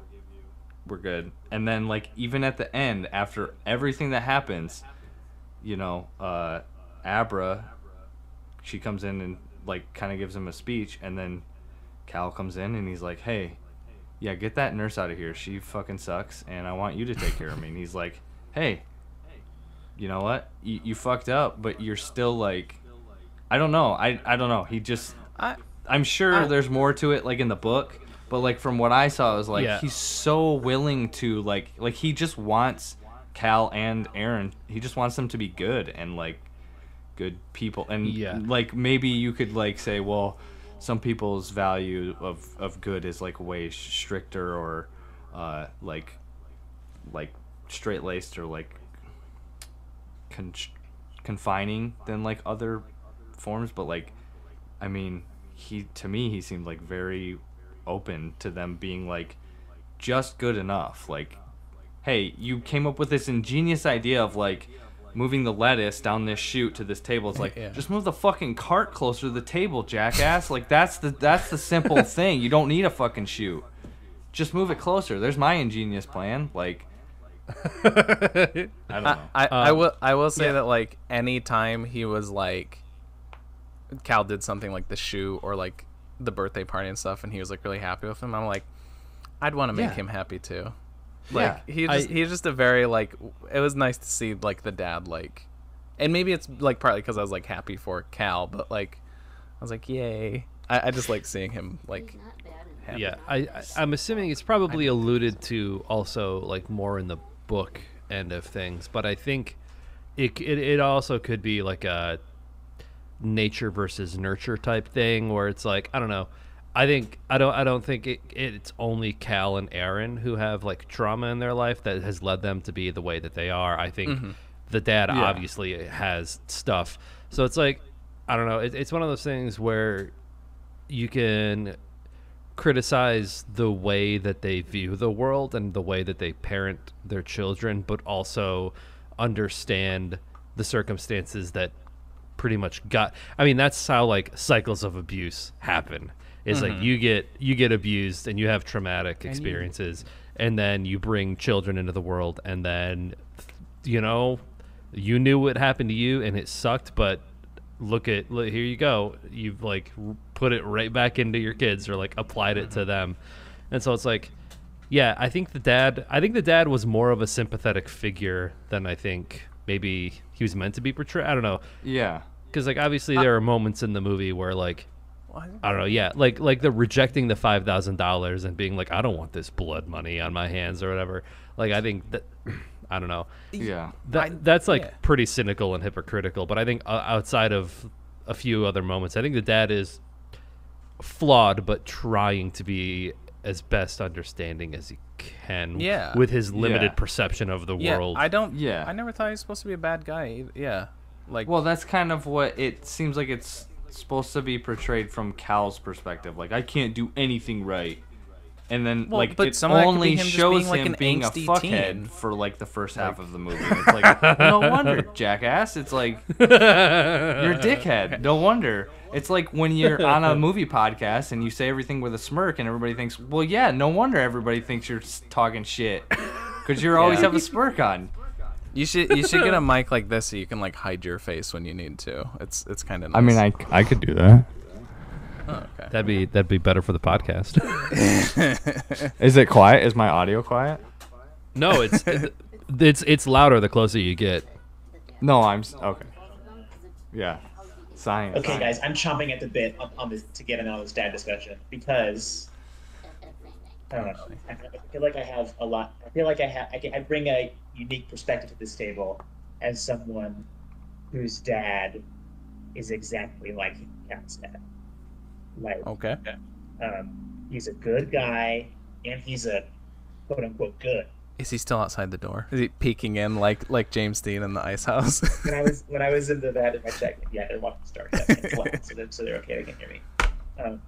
But like, he's such a great guy, so quick to forgive, and just really sweet. Like, brings you flank steak.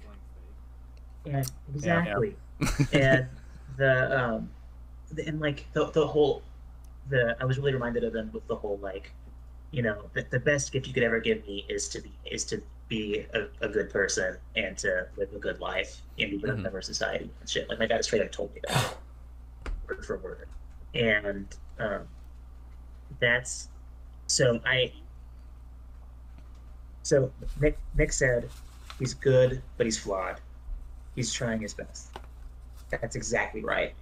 But let's talk more about the flaws and why the flaws are so bad.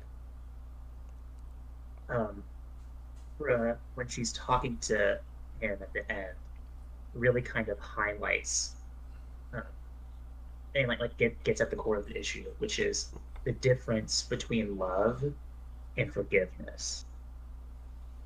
You know, like, he's always forgiving Cal for the stupid shit he does, but he doesn't really see Cal and see his struggles, and like, he doesn't understand him, and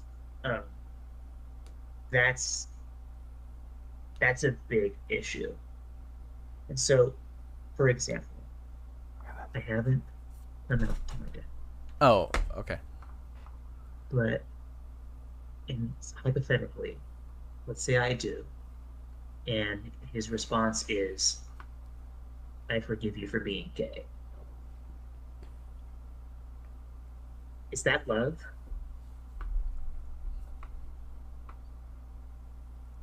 He would think it is. He would think it is, and he would mean it as love. And it might be the best that he's capable of.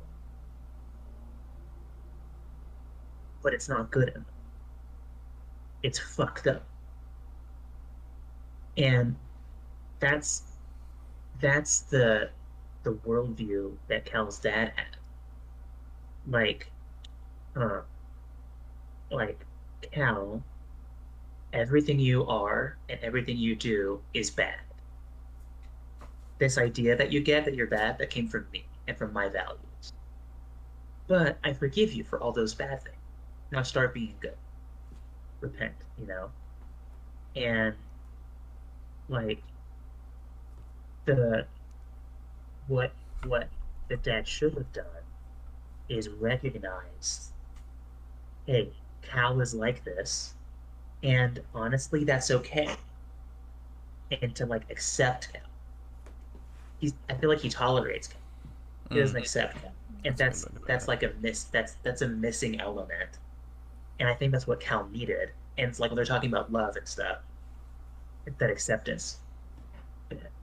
And so yeah, like, on the outside looking in, yeah, the dad's a sweet guy. I would want to impress him too. I would love to just like sit around and like hear his war stories about being on the ranch and shit. He sounds like so fun to be around. At the same time, it's like he's so stuck in his worldview about what's good and bad that he can't. It prevents him from fully accepting himself. See, I mean, what you said about your relationship, like, that makes a lot of sense. I don't see that in the movie. I don't see him doing anything that's like borderline where like you could be like, okay, that's not necessarily bad. He just thinks it's bad because of his worldview. besides like the money, but that doesn't come till later. I mean, maybe I missed something. It seems like everything he does is like, okay, he stayed out all night and didn't tell me. He didn't say like, hey, I'm going out, and oh, by the way, and doesn't say like anything about it when he sees him again. And then the next thing he does is throw the ice out, and it's like, all right, so far he's just a shithead. Like, so far up to that point, there's no like morally, or I don't know how to say it, like I guess morally ambiguous thing where somebody could be like, oh well, that's some people think that's bad and some people think it's good, and you know, whatever. I don't know. I might have missed something, but I get what you're saying. Like I can't think of any, like I get what you're saying, but to me I don't think it was needed. Like I still got what the turmoil was, what the issue was, just because of the way that Cal was. Only because they like specifically said it, but I was like, I don't see it. I mean, maybe it's in the book. Okay, but like I don't know. It's like you say it and then I don't see it, so it's like, okay, is he just like is it just that he's sensitive, or like it's just not the exact like way that he wants it? Like I don't know. That's kind of I really like that the way you put it, Moose, by the way. I just wanted to say that was a good what did you just say? Sidebar or whatever. I mean, like he grew up in his brother's shadow, and like so let's go back. So I have the Bible pulled up again, and so it's like this. So like Cain was a farmer, Abel was a rancher, you know, and so Cain brought the, you know, like fruit and like grain and shit as his offering, and Abel brought like some like, you know, good fat and meat and shit, and those are both good gifts, but God liked Abel's gift. I said this when you were gone. Yeah. Oh, did you? That it's like he approves what, like, yeah, he's approving of good stuff, but like it's what he chooses to be. Like I think that's bullshit of God to like tell him, no, that's not the right gift. That's not the right offering. Well, also, Old Testament God was like a catty bitch. Like, let's true, be honest. Yeah. Well, especially like so Cain's upset, and God says, "Why are you angry? If you do what's right, Exactly. I'll accept you." Like it's arbitrary. Yeah. Exactly. Yeah. And yeah. so I think the biggest, so like you're like, I don't see any example, Travis. I don't see any example of this except for the whole like money versus engagement thing. I think that's the big example, and like, you know, the money is Cain's fruit, and the engagement is Abel's meat, and you know, he looked with favor on Aaron's engagement, but not on, you know. That's probably the direct, yeah. That's exactly what it is. But then if you extrapolate backwards, their whole lives, the dad has approved of Aaron's stuff, and not so much on Cal's stuff. Even when Cal tries, like with the whole shoot thing, I think that's relevant here too. Like, the dad's like, "Hey, good idea about the shoot, you know, well done." Then he finds out it was stolen, and he takes it all back, and he, that's not sure about that. He, I'm not sure that's the best example of like arbitrary though. No. Yeah. He There's stole more. something. There's more, okay? There's fucking more. Sorry. I'm so sorry. I'm just so emotional about this. He's like, yeah, now the fact that you brought up this whole shoot thing, totally irrelevant. I'm taking it away from you. Also, Aaron I knew you were gonna say that. You go to the back and make a new shoe out of wood. This is because you're the son that I look with favor on. You're the person that I trust to do this, and just takes it. Even though it was Cal's idea, just takes any good that he could have given to Cal and gives it straight to Aaron. I see that, but also I think he probably knew that Aaron wouldn't commit a crime to do it. Yeah, he had just proven that he was. The curtains were just blue because they were blue. Like this is a symbol. I'm not sure. I'm not gonna fault the dad for being like, hey, the good idea, but like you cheated on the homework to get there. Yeah, and you also might. So I'm not going to necessarily their job. Like he was angry at him just because he's like, okay, you can still be angry at somebody for a second and be like, hey, you fucked up. I don't think like the point. I don't know. The I don't point necessarily. The point that he was making to correlate back to what he was saying about his dad saying, "I forgive you for being gay." He didn't give him the opportunity to fix it himself. He gave it to Abel not at Aaron, that exact moment. Maybe he was going to later. In the moment, he's like, he "Hey, told Aaron it to happens." go do it. I know. While he was returning the thing that he stole. That was still the same moment. That was still the same moment. I'm saying, in other situations, he did the same thing where he was like worked up, and then, what's his name or what's her name? Abra comes up and is like says something to him, and he's like, "Oh, you're right," and he calms down, and then he like changes his tune. He like got worked up, and it's like, okay, this guy just showed me that he fucked up with this task that he had. I'm gonna give it to somebody else. And also, there's more to the Cain and Abel story. It's not just like, oh, there's two equivalent gifts, and he just didn't like Cain's. Like, there's more to it than just that. It's not so cut and dry. He fucking murdered a guy. That's not great. No. Before that, the gifts. Advocating murder. Yeah, I don't think either of us are defending him I'm stealing the shoe. I'm saying the like, actual that offering part of it. There's more to the offering part of it than just like, here's a gift and here's a gift. Well, I don't like that one because it's arbitrary. But also the whole example about because I read it earlier. That's what I was saying. He read the story. There's more to it. There's more to it. There's not. There is. What? There's more about it's the intention that's behind it. It's not just like, oh, he gave 5 pounds. There's also a story in the Bible where there's a rich guy and a poor guy, and the rich guy gives more money than the poor guy, but the poor guy gives more percentage-wise. It's more about the heart. It's more about the intention of the gift. Cain could have given all of his entire crop and just been like, oh, well, this is just so that I get into heaven. Oh, well, that's not really what it's about. I think that you listened to like a sermon and a preacher said that. That's not in the text. Isn't the whole thing of the Bible that it's like interpretive? Isn't that that's literally the entire what Bible? If you literally just read the Bible from Genesis 1 to Revelation, then like it's just a bunch of stories. Yeah, that is what it is. So there's more to the story because I interpreted into it stuff that's not there. Okay. Have you ever been to church before? Isn't that what a sermon?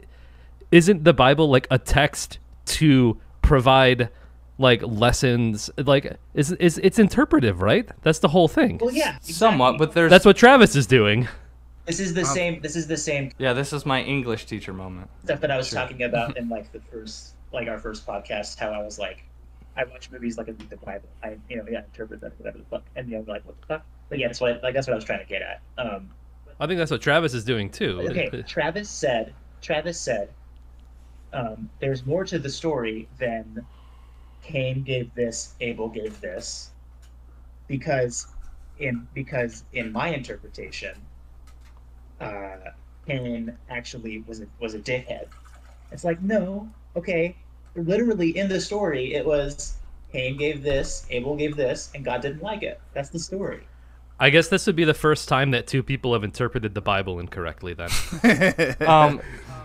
Anyways, so the father, the gift with the father and the money and the engagement thing, that doesn't come till the end anyways. So That's another thing that's like if they would have shown something like that, like they just, what I can't get past is that he's like, oh, this is how it is, and I never get any love from my father, and then but Aaron always gets love, but like then they only show Aaron being like maybe kind of a kiss ass a little bit when he's like, oh father, this is a great idea.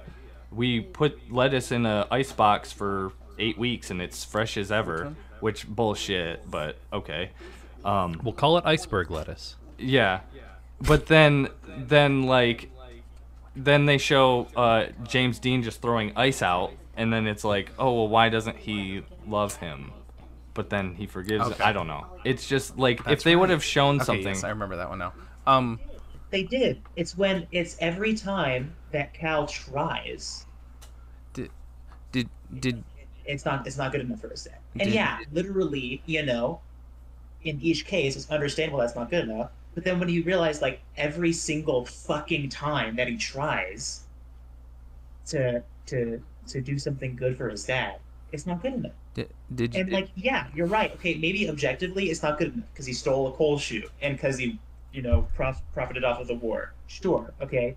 But the point is he's trying, and it's never acknowledged. The war thing, that's what I'm saying. The war thing, yeah, I get that, but that doesn't. What I'm saying is that's like the last quarter of the movie where they actually show that. But the coal chute is like it's thing. like. What? Wait, what? Did you? Go ahead. The coal thing is the same kind of situation though. It's like it's not just that the coal chute like. Oh, he did really good, but he kind of messed up. He didn't get the logistics quite right. No, he literally stole a coal chute from people, and he said, you probably cost those guys their jobs. Like, that's a pretty big fuck up. Like, you can't just, like, say, oh, well. I think this is the part where you're reading your morality into it. Because to the dad, they're both really bad. And to Cal, neither one is so bad. Wait. Say that again. Can you change the pronouns a little bit? That was confusing to me. Sure. You're reading your own morality in it. To dad, both profiting off of the war and stealing a coal chute are really bad. To Cal, neither profiting off the war nor stealing a coal chute is really bad. To Travis, profiting off the war, who gives a shit? It's capitalism. But stealing a coal chute, that's where I draw the line. You see what and so like. No, I never said that about the beans, but I think that stealing is wrong. I think that's objectively wrong. Like I don't think anybody can argue that stealing is okay. But the beans thing, I think that's kind of. I don't know. I don't know where I would land on that. Particularly. I thought that's what he was. Oh no, the last thing he said that I don't give a fuck profit off of the war because of capitalism. I'm not like pro capitalism by any means. The point is that Cal tried. He put in an effort and he fucked up. Okay? So now imagine trying and fucking up and trying and fucking up and trying and fucking up your whole damn life. 17 fucking years of this. Every time you try to do something for your dad, it's not good enough. Yeah, I think I said they're like every character in this movie is flawed, obviously. And I think another thing that shows their disconnect is like I think the father does try to have like a sit down and like teach him what is good. And that's the Bible. Yeah, he's trying to show him like, hey, and he does it in his own way. Yeah, it's which just is not. I mean, I think that's the best scene to show how they butt heads. Yeah, and he's like, he instead of Cal trying to internalize what his father is trying to teach him, he just he makes a game out of it almost and is like taunting him with it. I think And then Adam says you have no repentance. You're bad through and through. Oh, did you guys catch that? No. So that Adam says in that scene. He tells Cal directly, "You're bad through and through." And sure, yeah, he does. And sure, and he takes it back. And sure, Cal was fucking around. Like, he was reading the Bible numbers. I mean, that's like the most minimal of his crimes, I would say. But he's doing what his dad told him not to do. But then he tells him that, and like, I think that's a good example of you getting like, oh shit. So like, even for little things, his dad's still like, it's almost the same reaction. It's almost like his dad has the same judgment whether he is reading the number of Bible verses or whether he steals or war profiteers. It's almost like, it's just like, it's very black and white, I think, with his dad. It's all equal. I wonder if with what you said earlier about the him what was it? What did you say? Oh, you said that he was like cursing under his breath to like get the, what was his name? The actor's name? Raymond Massey. Yeah. Yeah. If like that is that in the script where he says you're bad through and through, or was that like him? If that was him talking to James Dean. That's it. That was him talking to knowing Raymond Massey, I would think that he would still stick to the script. So I would say no, but I like that. But maybe he said that line with a little bit of extra. Yeah, a little extra panache. Yeah. He's just like, yeah. So hey, let's like, he's like, all right, I take it back because that wasn't in the script. Hey, so let's rate this thing, guys. Let's. I wanted to. You guys argue for another like few seconds. You guys like yell at each other for a few seconds. I would. Hey. So anyway, I don't go to anchor.fm. Okay. I have something sincere to say to Travis. Okay. Okay. Wait, to me? We were all talking. Shit. Yeah, we were all talking over each other earlier. At one point, you said, "I validate you" to me, and I know that like there was like a hint of irony in there because it's like, oh haha, but I just a little bit, but the rest of it, and even with the little ironic spice, it got through, and with, like, you saying that meant the world to me. And that's awesome. So take that for what you will. No, I was being 99% sincere. I was only saying that's my exact gauge. That's exactly where my gauge was. It's like it's 99. But I was wearing my smirk, so you couldn't tell. He's covered. So nobody can get through this shell and see when I'm being sincere. I'm the one who knows you the best on this show. So as someone who lives off of validation, like that's my food that gets me through the day. Like I can see it when. Yeah. No. Okay. That's cool. Yeah, because most people just think I'm people think I'm a dick, and I'm not really. I just don't know how to talk. You can be a dick who does nice things. Yeah, that's my wife will vouch for this. My lowest by a significant margin, my love language is speech or words of affirmation. I'm fucking terrible at it. I am so bad. Welcome to the club. It's so like vulnerable to me that I just can't do it. I don't know. With certain people I can, but like that's where I live. In my mind, I'm in my mind it sounds insincere. In my mind, if I like, I don't know. I'm on the same page. Same. Like you guys say that I say everything with a smirk, so that's what I feel like I project anytime I say something sincere. So. Well, it didn't work that time. Cool. It got through. That's called entrapment. That was my one good word of affirmation for like 3 years. So I don't. Your asshole condom broke, and just came all.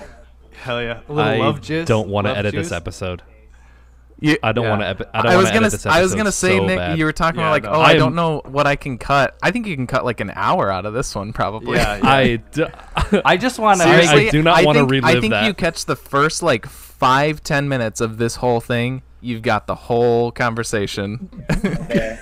Our shortest episode ever. I want to make it clear I was not like actually angry at any point during that. Oh sure. My voice raised. Fuck no, you. I was just.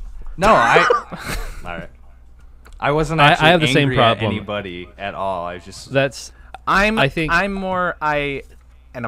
not going to rehash it, but I don't want to hear Cole shoot again. I don't want to hear it. But guess what you're getting for Christmas, bitch. But I'm gonna put some coal up your I just want to chute. say I still feel that there is a little bit of miscommunication here, and that's why it I'm keeps okay going. with that. That's the whole point of the movie. I think we got it There out has as to close as be. we can. There has to be. I Because I want to make it clear I guess- that I was angry with Travis. Oh. I totally got that. But I also felt that it was. I'm not angry anymore. Yeah, I definitely could. I knew that, but it also felt like it wasn't entirely. I wasn't the entire source from it, so I didn't take it too personally. No, that's Yeah, a very good point. and I like guess I'm that- I guess and like it's more I'm accurate to say I was angry. I'm definitely the type of person that like as I get more like intense and like passionate about a subject, and I think Travis is probably feeling this too. I tend to like when I'm trying to make and emphasize my point, Yeah. I raise my voice. Yeah, same. And like and it's like and then Yeah. it's like people think that I want to kill them. And Yeah. it's like Yeah. no, I Yeah, love I the will art say- of debate so much. I will say, out of all of us, even though it was primarily Moose and Travis, Nick, you sounded the most pissed off out of any of us. You spoke up like once every like 15 minutes, and you were like, "I swear to fucking God." Yeah, actually, it's funny Yeah. because Sorry, one that's time just It's- them's nah, the it's breaks, good. baby. You're one good. time I got into like a 2 or 3 hour argument with this guy about he was pro Trump. Was it and me? I was like, Oh. no. Well, yeah, you are pro Trump, but it was a different guy. That's why I thought it was. Me. Yeah, no. And like afterwards we were just hanging out and his girlfriend brought like beef jerky sticks and like beer from like the local store, and he was like, "Oh, you got to try these." And then we just bullshitted for like 2 hours. And then like I wasn't mad, we were just having a debate. Yeah. So like maybe it's not the most like I think adult way to do it, but and yeah. Well, yeah, I think a lot of that is missing in a lot of discourse too, is that ability to, emphatically state your point and rebuke someone else's point and have a discussion, but still at the end of the day, like, be friends and buds. And I think, that's... I think it's probably a good thing that we got to our Travis McElroy Twitch blow up in like our 5th episode. That's pretty good to get out of the way. Yeah, no, it's smooth sailing from here. The game isn't fun when you don't see things from Cal's point of view. Yeah. Hey, we're here to have it really fun, ruins the guys. game, and it's not fun anymore. It's not going to be the last argument, just so you know. This smirk's not going anywhere, so. Before we totally wrap things up, can we talk about... The sheriff is the snowman from Rudolph. I've been trying to say that for like an hour and a half. Oh my god, really? Yeah. Holy shit. That's incredible. I did like him, too. That guy was legit.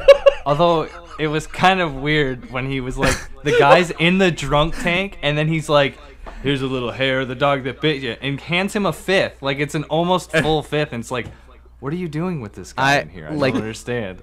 Like, very early on in your guys' argument, I don't know if I kept going, I noticed. I thought you were just testing your mic. Huh? I thought you were just testing your mic because at one point you were like, "Oh, is my mic working?" Yeah, at one point I was. I kind of thought that too. Because okay. I don't know, it wasn't. It was being weird. It wasn't picking up. So yeah, there was at one point where I was doing that, but yeah. I'm sweating and I'm crying too, and now it's burning my eyes. Oh. Oh man, it's sometimes it hurts to know where that certain actors were in certain film. Yeah. Chris said just cut the episode here right after the Yeah. Revelation. Also, okay, No it ratings. really feels weird to cover, but the last little, it's another little like trivia type interesting thing like that. That the girl who's like the bartender at his mom's place, that's Lois Smith, who you have probably seen and stuff. It was her first movie ever, and I just kind of wanted to know give that her a name. shout out. She's Meg from Twister. Travis, you'd know her from that. She's in Lady Bird, The Nice Guys, Who's she in Minority Lady Report, Fried Green Tomatoes. Wow. She's Mama Threadgood, She's so old.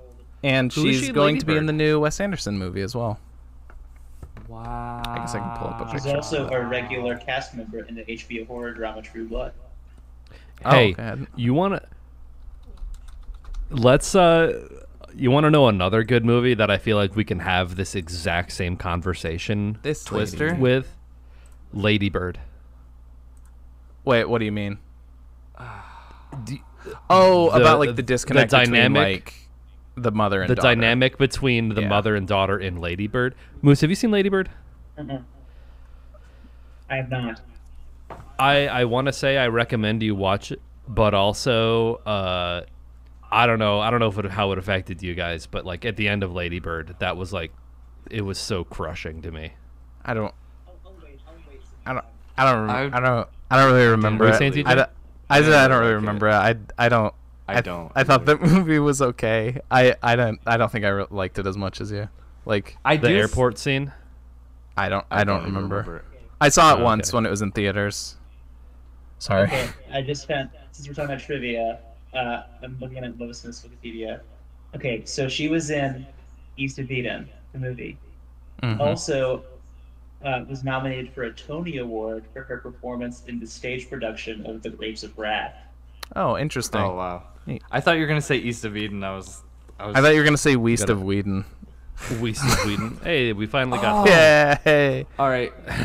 Oh, my one last thing was, can we talk about the fucking awkward way that Aaron and Abra hold hands at the beginning of the movie, with their arms Oh, literally yeah. extended all the fucking way out? Yeah. And they're just like walking 10 feet away from each other, just holding hands. Like, That's because everybody, like Um, Travis said about James Dean, everybody's got like wavy, crazy arm Yeah, they're movements. and very. stuff. Yeah, That's- it wasn't. Yeah, it wasn't It's just so him. It was uncomfortable. like most people were like kind of ooh. The way that they're holding hands at the very beginning of the movie is actually indicative of the not Distance so between solid us. foundation that their relationship is built on. It actually signifies the falling apart of that relationship later on in the film. So, So which And one also- of the four of us was that just now?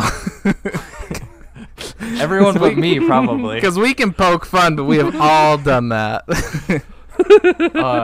Yeah. So are we? When are we gonna do the? Are we doing that now? The Jonathan Safran Foer and Natalie Portman emails. That was Are last we doing week. that still or? Fuck me. it's Ah. it's 11 o'clock. We probably- Yeah, we gotta push this. We Yeah. gotta push this to next week. we just hit 3 hours. Yeah, on dude. my stream, Nick so. will be here next week. Absolutely not. We can't do. No. Well, I mean, well, how okay, long we'll, could it We'll take? see. We'll see if we can try to get all of us in next We week. knocked that. So now what? We Now knocked that now that we get to ratings Anchor.fm. after, we'll get to ratings after the last hour. Everyone's like 3 out of 10. Chris just said it's an old movie. Holding hands is practically sex. So Oh, that's true. Yeah, this is before the Beatles. you can see your ankle, dude. You can see your in a ankle. sawdust pile in the refrigerator. Yeah. Yeah, what Oh, weird locations to like be horny at. That was. Honestly, I that's just. pretty, that seems pretty hot to me. That was like That's why you need very the ice. kind of gross to Sitting me. in The the dirty sawdust, ice was Sitting in the gross. Cold sawdust, room. sitting in the sawdust, laughing in the moonlight. Yeah. He's. All right, staring let's at rate us. this so I can hit a BRB and like go sit in my air conditioned room for like 5 minutes Yeah. before we play other games. Yeah, Yeah, for my real. office is overheating. Who wants to go? I guess I haven't gone first in a while. I almost feel bad giving. I mean, this is the rating I was gonna give it, but after the argument that I've sat through, I'm like, I have negative feelings attached to this movie because of how distraught I was for the last hour. No, Oh, Dad, stop fighting. no, it's yeah. I kind of did my sum up earlier. I think I really do think that James Dean, like in all three of his movies, I think he is a very magnetic character actor. I think with all three of his characters, even though Cal and Jim, who he plays in Rebel Without a Cause, are like similar to his sort of like young dude, like archetype. Cal especially is more like how James Dean was IRL, but they still feel like characters, which is really impressive. I think that he makes characters that are so similar to him and yet still feel like characters. But yes, I also think there's a lot else to love about this movie. I think the story overall is really great. I think the cast in general is great. The cinematography is fantastic. It still looks good. I'm giving it an 8 out of 10. I love it. I think it's a really great movie. I'd have to see Rebel again to say if it's my favorite James Dean movie. I usually default to Rebel, but I really liked it this time. So, yeah. I'll go next. Yeah, kind of echoing what TJ said. I mean, this is my very first James Dean movie ever. Oh, by the way, which I noticed that earlier. I meant to point that out. Oh, and she's got one. Nice, nice. What's on James Dean's shirt? Huh? On this? What you should? Yeah, on his T-shirt. You should get your face put on his T-shirt. Oh, that'd be awesome. No, it's just a blank blue shirt, which is this, but no, I'm saying James Dean's blue shirt. No, I know what you're saying. Yeah, okay. I'll try. For when we do. So, yeah, I thought all of the acting was pretty solid. It was pretty good. Yeah, never seen a James Dean movie before. I think the fact that we had such a debate about it and a discussion about it is a testament to like the strength of the story and how it can bring out so many interpretations and ideas and like discussions. So I think it's important just purely on that. Like that's a testament to its staying power. Cinematography was there were some really, really, really cool shots. And also, I don't know, I was genuinely shocked. It's like, I love that thing in a movie when it's something that's obvious, but it also like startles you or surprises you. Like all through the movie, you see James Dean trying to meet his mother, and he finally has a conversation with her and like gets the money to start the bean business, whatever. When after the birthday party scene, when he's like, yeah, I gotta show you something, I was like almost wondering if he's gonna kill him.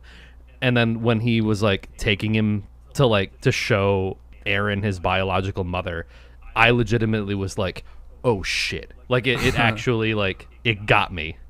Which is like, cool. It's obvious. Like the mother was established way in the movie, but like, I don't know. The fact that he still ended up doing it, like legitimately shocked me. Yeah. Oh. Yeah, I'm somewhere between a 7.5 and an 8. I'm gonna say, again, I also feel like less positive about the movie because of the last hour and a half, which sucks. But yeah, I think about like a 7.5, 7.5. Okay. Well, okay. I'm if so sorry that we ruined the movie for you. No. No, that's entirely on me. Wow. I had my rating before this, and I stuck with that. Here. If I didn't, though, I don't know. I don't know. I guess this is just every day, bro. So I don't know. I don't like. It was. I don't know. It didn't affect me in that regard, I guess. You guys are probably gonna hate me because you think. I mean, I'm gonna give it a 2. No, I'm kidding. I'm kidding. You all like, oh man. No, I don't know. It really lower than like cats. I did like it. I did like how the brother's turn was more about like everything he knew basically became like wrong, like it was wrong essentially. So that's where I saw him. It wasn't even necessarily Cal. I mean, Cal obviously facilitated it, but like his whole turn, like learning everything was bad or good is bad essentially. And then the dad's turn at the end, or kind of turn, or more like, I think the dad was at that point the whole time potentially he just like didn't know how to express himself, like me. And then Abra kind of pushed him there. Think I'm probably at like a 7, 6.5, 7. Oh, okay. If they had kept that deleted scene, easy 7. Easy 7. And if I had known they were teenagers, maybe 7.5. Okay.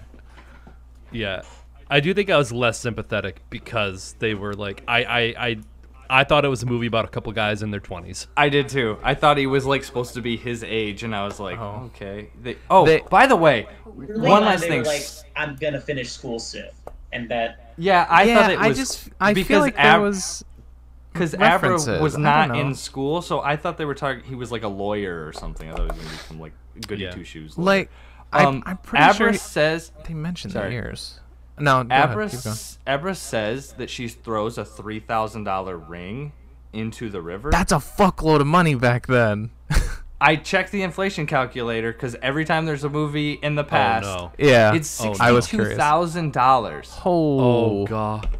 Wow. And she's just wow, like, I had to forgive him. I was like, bitch, I would have been mad too. $62,000. That's a down payment on a house. I was thinking back then and that was like 4 houses. I was thinking, and Kalia just said that it was in the book, but she comes from like a really rich family, which I assumed, especially based on that. But yeah, she said it's more. I'm guessing the book kind of like fleshes out a lot more of like the minor characters. Yeah, like I think that was. I got that she was rich, obviously, by the fact that she threw a $3,000 $60,000 ring. They actually touching on their ages too. They originally were going to cast Marlon Brando and Montgomery Clift as the two brothers, but they were too old. So Marlon they went with Brando James probably had a receding hairline at the time. Although the actor who played Abra was 30, so she actually was like full on. But James Dean is only a little bit older than. Van Fleet is. I thought you were about to say, actually, you had a receding hairline in high school, and I was about to leave the podcast. Oh damn! Let's take it back. Wasn't Paul Newman supposed to be in this? Paul Newman, he screen tested opposite Jimmy for Aaron. Yeah. So Paul Newman tested Don't call for him Aaron. Jimmy. You can't call him Jimmy. His name's James, please. He's wearing this shirt. I'm wearing. Oh, he's wearing this shirt. Okay, all right. He's wearing the shirt. I You don't can call know. him Jimmy. Okay, now I'll see myself out. I guess we'll just like among us like lobby ban each other from this call. That's how this episode has to end. You just got to end it by standing all the way at the back of the wall, just like how we started this. That was today. We did that. We did that today. Hey, We if did we that wait 3 a little hours bit, ago. if we wait a little bit, it'll be yesterday, and then we can really. Oh forget it. shit. Okay, Moose, do your rating. Sorry. Oh. 10. Nice. Awesome. No, yeah. It's the movie I needed to see at this point in my life. I was able to identify with every single character on some level. John Steinbeck knows how to tell a story. James Dean knows how to get me horny. And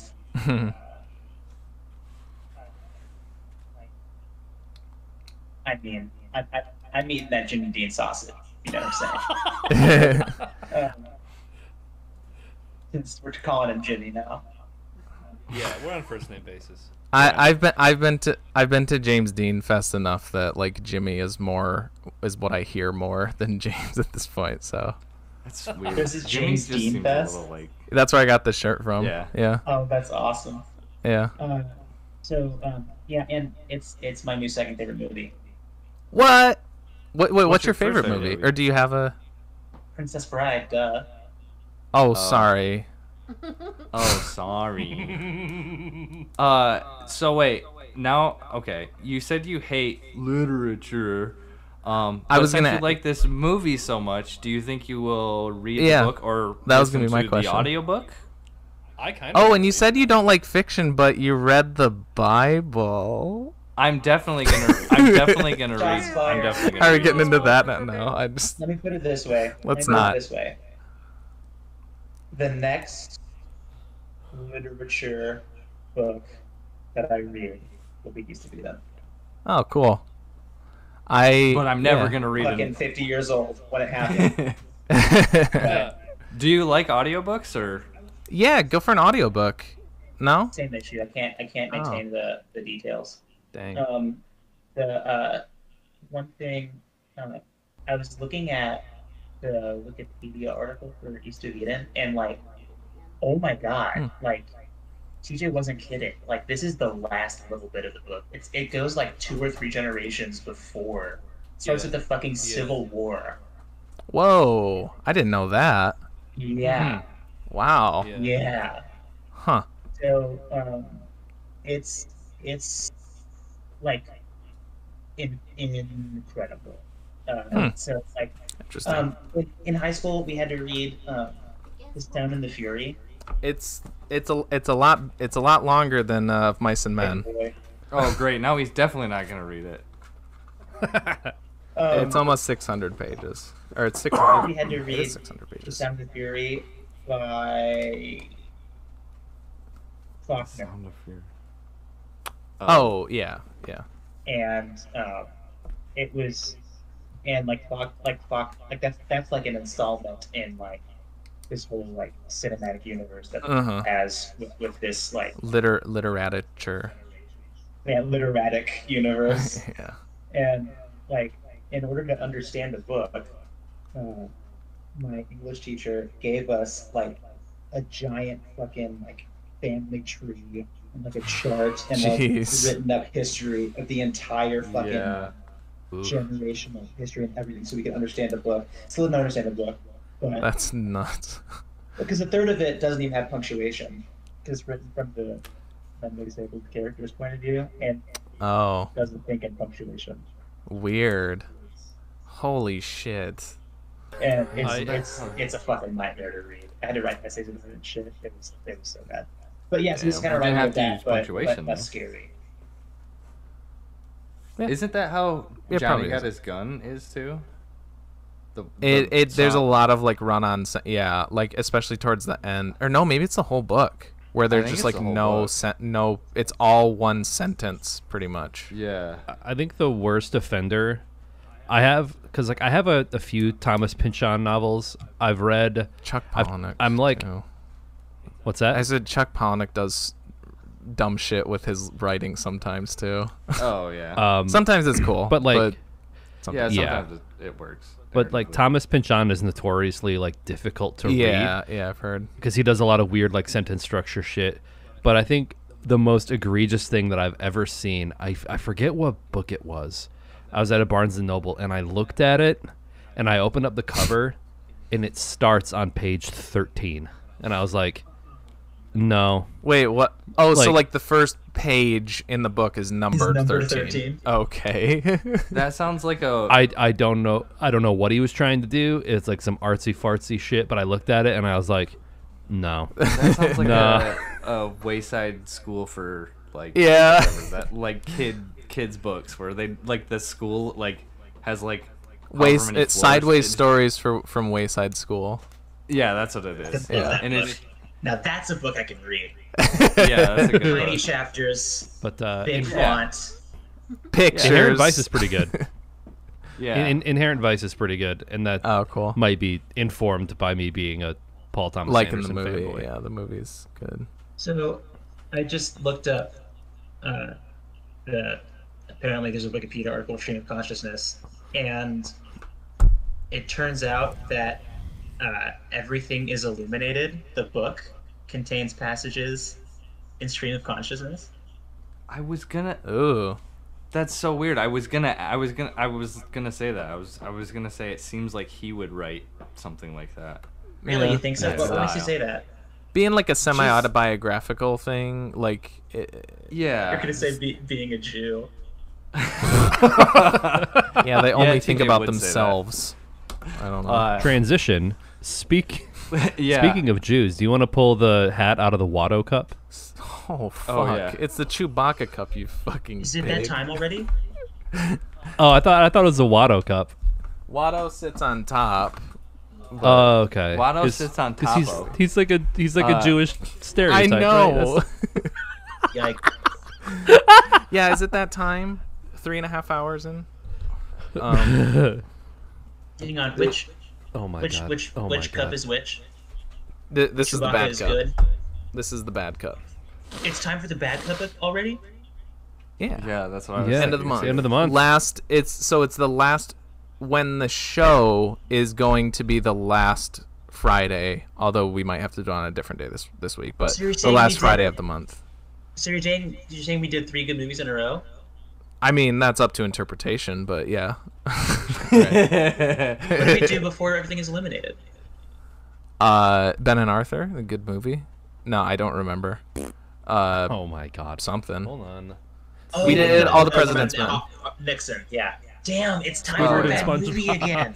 It's Squidward Yeah, and SpongeBob. Oh my god. Woodward seems Time so fucking like that flies. seems so long That is kind of ago. funny that we kind of forgot about. It's funny that we all kind of forgot about All the President's Men simultaneously. Yeah. Apparently it's a forgettable film. Yeah. That's good. Yeah, we all gave it decent ratings, but yeah. Yeah, Little the forget- only thing that I really Oh. remember from it is the Woodward it's- shit. I wanna. SpongeBob and Woodward, that's it. That's like the- SpongeBob.